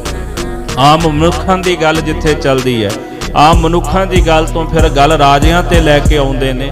ਜਿੱਥੇ ਮਨੁੱਖਾਂ ਦੀ ਗੱਲ, ਉੱਥੇ ਰਾਜੇ ਮਹਾਰਾਜਿਆਂ ਦੇ ਚਰਿੱਤਰ ਲਿਖਦੇ ਆ। ਮਹਾਰਾਜ ਫਿਰ ਸਮੇਂ ਦਾ ਬਾਦਸ਼ਾਹ ਔਰੰਗਜ਼ੇਬ ਤੇ ਗੱਲ ਜ਼ਫਰਨਾਮੇ ਤੇ ਲੈ ਕੇ ਆਉਂਦੇ ਗੁਰੂ ਕਲਗੀਧਰ ਜੀ। ਸਮਾਂ ਬਣਿਆ ਤੇ ਆਪਾਂ ਜ਼ਫਰਨਾਮੇ ਦੀ ਕਥਾ ਵੀ ਜ਼ਰੂਰ ਕਰਾਂਗੇ। ਸਤਿਗੁਰੂ ਕਲਗੀਧਰ ਜੀ ਦੇ ਚਰਨਾਂ ਵਿੱਚ ਇਹ ਅਰਦਾਸ ਹੈ ਕਿ ਮਹਾਰਾਜ ਇਹ ਸੇਵਾ ਸਾਡੇ ਕੋਲੋਂ ਜ਼ਰੂਰ ਲੈਣ, ਕਿਉਂਕਿ ਦਸਵੇਂ ਪਾਤਸ਼ਾਹ ਜੀ ਦੀ ਬਾਣੀ ਦਾ ਜਿੰਨਾ ਪ੍ਰਚਾਰ ਕਰਾਂਗੇ ਉਨੇ ਹੀ ਸ਼ੰਕੇ ਮਿਟਣਗੇ। ਤੋ ਸ਼ੰਕੇ ਤਾਂ ਹੀ ਜ਼ਿਆਦਾਤਰ ਪੈਦਾ ਹੋਏ ਨੇ, ਪ੍ਰਚਾਰ ਕੋਈ ਕਰਦਾ ਨਹੀਂ, ਤੇ ਜਿਹਨੇ ਪ੍ਰਚਾਰ ਕਰਨ ਵਾਲੇ ਉਹ ਵੀ ਹੱਥ ਪਿੱਛੇ ਹੀ ਖਿੱਚ ਜਾਂਦੇ ਵੀ ਛੱਡੋ ਕਾਹਨੂੰ ਬਾਦ ਵਿਵਾਦ ਵਿੱਚ ਪੈਣਾ। ਪਰ ਇਹ ਬਾਦ ਵਿਵਾਦ ਉਦੋਂ ਹੀ ਨਿਬੜਨਾ ਹੈ ਜਦੋਂ ਅਸੀਂ ਦਸਵੇਂ ਪਾਤਸ਼ਾਹ ਜੀ ਦੀ ਬਾਣੀ ਨੂੰ ਸੰਗਤ ਦੇ ਸਾਹਮਣੇ ਲਿਆਵਾਂਗੇ। ਤੇ ਮਹਾਰਾਜ ਕਲਗੀਧਰ ਜੀ ਨੇ ਆਪਣੇ ਇੱਕ ਇੱਕ ਬੋਲ ਵਿੱਚ ਸਮਾਜ ਨੂੰ ਕੀ ਕਿਹਾ। ਜਿਹੜਾ ਤਮਾਸ਼ਾ ਹੈ ਅਵਤਾਰੀ ਪੁਰਸ਼ਾਂ ਤੋਂ ਲੈ ਕੇ, ਚਰਿੱਤਰ ਕੀ ਹੁੰਦਾ, ਕਰੈਕਟਰ ਹੁੰਦਾ ਬੰਦੇ ਦਾ। ਅਸੀਂ ਚਰਿੱਤਰਾਂ ਦੇ ਨਾਂ ਤੋਂ ਡਰਦੇ ਹਨ, ਲੋਕਾਂ ਨੇ ਚਰਿੱਤਰਾਂ ਦੇ ਪ੍ਰਤੀ ਬੜੇ ਸ਼ੰਕੇ ਪਾਏ ਨੇ। ਸਮਾਂ ਮਿਲਿਆ ਆਪਾਂ ਜ਼ਰੂਰ ਵਿਚਾਰ ਕਰਾਂਗੇ। ਚਰਿੱਤਰ ਇੱਕ ਕਰੈਕਟਰ ਹੁੰਦਾ ਹੈ ਮਨੁੱਖ ਦਾ। ਕਰੈਕਟਰ ਕਿਸੇ ਤਰ੍ਹਾਂ ਦਾ ਵੀ ਹੁੰਦਾ ਹੈ, ਲੋਭੀ ਦਾ ਵੱਖਰਾ ਕਰੈਕਟਰ ਹੁੰਦਾ ਹੈ, ਕਾਮੀ ਦਾ, ਹੰਕਾਰੀ ਦਾ, ਜਿਹੜਾ ਕਰੈਕਟਰ ਅਲੱਗ-ਅਲੱਗ ਤਰ੍ਹਾਂ ਦਾ ਹੁੰਦਾ ਹੈ। ਸਤਿਗੁਰੂ ਜੀ ਨੇ ਹਰ ਇੱਕ ਮਨੁੱਖ ਦੇ ਕਰੈਕਟਰ ਦਾ ਜ਼ਿਕਰ ਕੀਤਾ, ਉਹ ਚਰਿੱਤਰ ਨੇ ਵੀ ਮਨੁੱਖ ਦਾ ਚਰਿੱਤਰ ਇਸ ਤਰ੍ਹਾਂ ਦਾ ਹੈ। ਜਿਹੜੇ ਬੰਦੇ ਦਾ ਮਾੜਾ ਚਰਿੱਤਰ ਹੈ ਤੇ ਉਹ ਮਾੜਾ ਹੀ ਹੈ। ਉਹ ਚਰਿੱਤਰਾਂ ਦੇ ਅੰਦਰ ਮਹਾਰਾਜ ਨੇ ਪੁਰਸ਼ਾਂ ਦੇ ਚਰਿੱਤਰ ਵੀ ਲਿਖੇ ਨੇ। ਇੱਕ ਕਹਿੰਦਾ ਜੀ ਤ੍ਰਿਆ ਚਰਿੱਤਰ ਲਿਖ ਦਿੱਤੇ, ਕਹਿੰਦੇ ਪੁਰਸ਼ਾਂ ਦੇ ਚਰਿੱਤਰ ਕਿਉਂ ਨਹੀਂ ਲਿਖੇ? ਮਹਾਰਾਜ ਕਲਗੀਧਰ ਜੀ ਨੇ ਸਾਧ ਸੰਗਤ ਜੀ ਪੁਰਸ਼ਾਂ ਦੇ ਚਰਿੱਤਰ ਵੀ ਲਿਖੇ ਨੇ। ਬਕਾਇਦਾ ਹੇਠਲੇ ਪਾਸੇ ਉੱਥੇ ਆਉਂਦਾ ਪੁਰਸ਼ ਚਰਿੱਤਰ। ਇੱਕ ਜਗ੍ਹਾ ਤੇ ਜਦੋਂ ਆਪਾਂ ਪੜ੍ਹਦੇ ਆ ਨਾ, ਇਤ ਸ੍ਰੀ ਚਰਿੱਤਰੋ ਪਖਿਆਨੇ ਤ੍ਰਿਆ ਚਰਿੱਤਰੇ, ਉੱਥੇ ਪੁਰਸ਼ ਚਰਿੱਤਰ ਸ਼ਬਦ ਆਉਂਦਾ ਵੀ ਉਹ ਪੁਰਸ਼ਾਂ ਦੇ ਚਰਿੱਤਰ ਵੀ ਮਹਾਰਾਜ ਨੇ ਲਿਖੇ। ਇਹ ਨਹੀਂ ਵੀ ਕੱਲੀ ਤ੍ਰਿਆ ਇਸਤਰੀ ਹੈ, ਚਰਿੱਤਰ ਪੁਰਸ਼ ਦਾ ਵੀ ਹੁੰਦਾ ਹੈ, ਚਰਿੱਤਰ ਔਰਤ ਦਾ ਵੀ ਹੁੰਦਾ ਹੈ। ਕਿਉਂਕਿ ਜਗਤ ਵਿੱਚ ਪਰਮੇਸ਼ਰ ਨੇ ਮਨੁੱਖਾਂ ਦੀ ਖਾਣੀ ਦੇ ਅੰਦਰ ਪੁਰਸ਼ ਤੇ ਇਸਤਰੀ ਹੀ ਪੈਦਾ ਕੀਤੇ ਨੇ। ਹਰ ਕਿਸੇ ਦਾ ਚਰਿੱਤਰ ਹੁੰਦਾ ਹੈ। ਤੋ ਚਰਿੱਤਰ ਤੋਂ ਅਸੀਂ ਭੱਜ ਨਹੀਂ ਸਕਦੇ। ਹਰ ਕਿਸੇ ਨੂੰ ਆਪਣੇ ਆਪਣੇ ਕਰੈਕਟਰ ਚਰਿੱਤਰ ਬਾਰੇ ਪਤਾ ਹੁੰਦਾ ਹੈ। ਤੋ ਸਤਿਗੁਰਾਂ ਨੇ ਉਹਨਾਂ ਦਾ ਚਰਿੱਤਰਨ ਕੀਤਾ ਹੈ। ਦੇਖੋ ਜਦੋਂ ਬੰਦਾ ਲੋਭੀ ਹੁੰਦਾ ਹੈ, ਆਪਾਂ ਵੇਖੋ ਲੋਭੀ ਬੰਦੇ ਦੀ ਉਦਾਹਰਣ ਲੋਭ ਕਰਕੇ ਦਿੰਦੇ ਆ ਵੀ ਫਲਾਣੇ ਨੇ ਇਸ ਤਰ੍ਹਾਂ ਕੀਤਾ। ਹੰਕਾਰੀ ਬੰਦੇ ਦੀ ਉਦਾਹਰਣ ਆਪਾਂ ਹੰਕਾਰ ਕਰਕੇ ਦਿੰਦੇ ਆ ਵੀ ਰਾਵਣ ਬੜਾ ਹੰਕਾਰੀ ਸੀਗਾ। ਜਿਹੜਾ ਮੋਹ ਵਿੱਚ ਫਸਿਆ ਹੋਵੇ ਆਪਾਂ ਵੇਖੋ ਉਦਾਹਰਣ ਉਦਾਂ ਦੀ ਦਿੰਦੇ ਆ।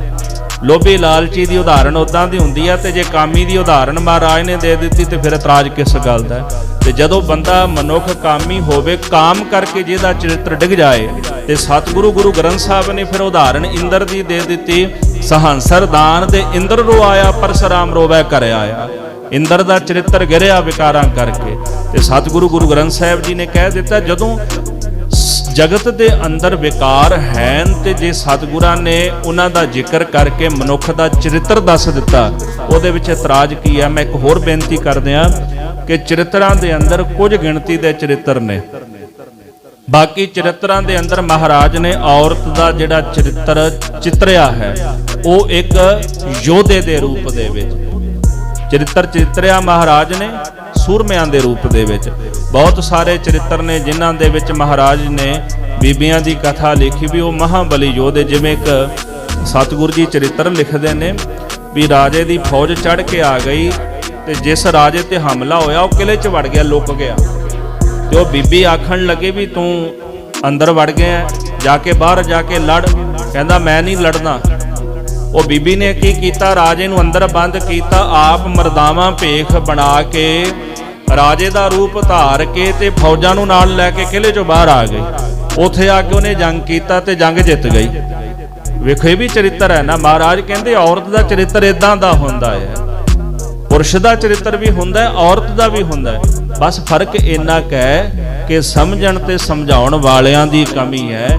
ਹਮੇਸ਼ਾ ਸਿਧਾਂਤਕ ਪੱਖ ਬੜੀ ਸੋਝੀ ਨਾਲ ਸਮਝਣਾ ਤੇ ਸਮਝਾਉਣਾ ਪੈਂਦਾ, ਫਿਰ ਕਿਤੇ ਜਾ ਕੇ ਉਹਦੀ ਸਮਝ ਪੈਂਦੀ ਹੈ। ਖੈਰ ਮਹਾਰਾਜ ਕਲਗੀਧਰ ਜੀ ਫਰਮਾਨ ਕਰਦੇ ਨੇ, ਮੈਂ ਉਸ ਪਰਮ ਪੁਰਖ ਪਰਮੇਸ਼ਰ ਦਾ ਦਾਸ ਹਾਂ, ਇਸ ਜਗਤ ਦਾ ਤਮਾਸ਼ਾ ਵੇਖਣ ਵਾਸਤੇ ਆਇਆ ਹਾਂ। ਜੋ ਪ੍ਰਭ ਜਗਤ ਕਹਾ ਸੋ ਕਹਿ ਹਾਓ, ਜੋ ਮੈਨੂੰ ਪ੍ਰਭੂ ਨੇ ਆਖਿਆ ਮੈਂ ਉਹੀ ਜਗਤ ਵਿੱਚ ਆ ਕੇ ਕਹਾਂਗਾ। ਮਿੱਤਰ ਲੋਕ ਤੇ ਮੋਨ ਨਾ ਰਹੇ ਹਾਓ, ਸਤਿਗੁਰੂ ਕਹਿੰਦੇ ਮ੍ਰਿਤ ਲੋਕ ਤੇ ਮੋਨ ਨਾ ਰਹੋ।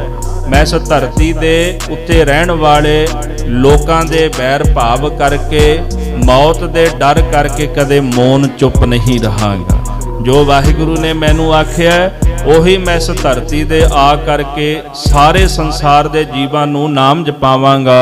ਨਰਾਜ ਛੰਦ ਕਹਿਓ ਪ੍ਰਭੂ ਸੋ ਭਾਖ ਹਾਂ ਕਿਸੂ ਨਾ ਕਾਨ ਰਾਖਹੁ। ਜੋ ਮੈਨੂੰ ਪ੍ਰਭੂ ਨੇ ਆਖਿਆ ਮੈਂ ਉਹੀ ਜਗਤ ਵਿੱਚ ਆ ਕੇ ਕਹਿਣਾ। ਤੇ ਸਾਹਿਬ ਕਹਿੰਦੇ ਕਿਸੇ ਦੀ ਕਾਨ ਕਨੋੜ ਨਹੀਂ ਰੱਖਾਂਗਾ, ਮੈਂ ਬੇਪਰਵਾਹ ਰਹਾਂਗਾ, ਕਿਸੇ ਦੀ ਪ੍ਰਵਾਹ ਨਹੀਂ ਕਰਾਂਗਾ। ਕਿਸੂ ਨਾ ਭੇਖ ਬੀਜ ਹੋ ਅਲੇਖ ਬੀਜ ਬੀਜ ਹੋ। ਕਿਸੇ ਦੇ ਭੇਖ ਵਿੱਚ ਨਹੀਂ ਭਿੱਜਾਂਗਾ। ਇਹ ਨਹੀਂ ਵੀ ਕੋਈ ਜੋਗੀ ਆ ਗਿਆ ਤੇ ਪ੍ਰਸੰਨ ਹੋ ਗਿਆ ਜੀ ਵੀ ਤੁਸੀਂ ਮਹਾਨ ਹੋ, ਕੋਈ ਬੈਰਾਗੀ ਆ ਗਿਆ ਪ੍ਰਸੰਨ ਹੋ ਗਿਆ ਵੀ ਤੁਹਾਡਾ ਭੇਖ ਮਹਾਨ ਹੈ। ਨਹੀਂ, ਮੈਂ ਕਿਸੇ ਦੇ ਭੇਖ ਵਿੱਚ ਨਹੀਂ ਭੇਜਾਂਗਾ। ਹਾਂ, ਜੇ ਕੋਈ ਰੱਬ ਦਾ ਪ੍ਰੇਮੀ ਹੋਵੇਗਾ ਉਹਦੇ ਨਾਲ ਤਾਂ ਮੇਰੀ ਵਿਚਾਰ ਹੋਵੇਗੀ, ਪਰ ਜਿਹੜਾ ਭੇਖੀ ਹੋਵੇਗਾ ਉਹਦੇ ਭੇਖ ਵਿੱਚ ਨਹੀਂ ਭੇਜਾਂਗਾ। ਅਲੇਖ ਬੀਜ ਬੀਜ ਹੋ, ਅਲੇਖ ਲੇਖੇ ਤੋਂ ਰਹਿਤ ਜੋ ਵਾਹਿਗੁਰੂ ਅਕਾਲ ਪੁਰਖ ਹੈ ਉਹਦੇ ਨਾਮ ਦਾ ਬੀਜ ਮੈਂ ਬੀਜਣਾ ਕਰਾਂਗਾ। ਖਾਨ ਪੂਜ ਹਉ ਨਹੀਂ ਨਾ ਭੇਖ ਬੀਜ ਹਉ ਕਹੀ। ਮੈਂ ਪੱਥਰਾਂ ਦੀ ਪੂਜਾ ਨਹੀਂ ਕਰਾਂਗਾ, ਨਾ ਮੈਂ ਕਿਸੇ ਪ੍ਰਕਾਰ ਦੇ ਭੇਖ ਵਿੱਚ ਭਿੱਜਾਂਗਾ। ਅਨੰਤ ਨਾਮ ਗਾਏ ਹੋ ਪਰਮ ਪੁਰਖ ਪਾਏ ਹਉ। ਉਸ ਅਨੰਤ ਅਕਾਲ ਪੁਰਖ ਦੇ ਨਾਮ ਨੂੰ ਗਾਇਨ ਕਰਾਂਗਾ, ਉਹਦੇ ਨਾਮ ਨੂੰ ਗਾਇਨ ਕਰਕੇ ਪਰਮ ਪੁਰਖ ਵਾਹਿਗੁਰੂ ਦੀ ਪ੍ਰਾਪਤੀ ਕਰਾਂਗਾ। ਜਟਾ ਨਾ ਸੀਸ ਧਾਰੇ ਹੋ ਨਾ ਮੁੰਦਰ ਕਾਸੋ ਧਾਰੇ ਹੋ। ਨਾ ਤਾਂ ਆਪਣੇ ਸੀਸ ਉੱਪਰ ਮੈਂ ਜਟਾਵਾਂ ਰੱਖਾਂਗਾ ਤੇ ਨਾ ਹੀ ਮੈਂ ਕੰਨਾਂ ਵਿੱਚ ਮੁੰਦਰਾਂ ਪਾਵਾਂਗਾ। ਕਾਨ ਕਾਹੂ ਕੀ ਤਰੋ ਕਹਿਓ ਪ੍ਰਭੂ ਸੋ ਮੈਂ ਕਰੋ। ਮੈਂ ਕਿਸੇ ਦੀ ਕਾਨ ਕਨੋੜ ਨਹੀਂ ਰੱਖਾਂਗਾ, ਕਿਸੇ ਦੀ ਪ੍ਰਵਾਹ ਨਹੀਂ ਕਰਾਂਗਾ।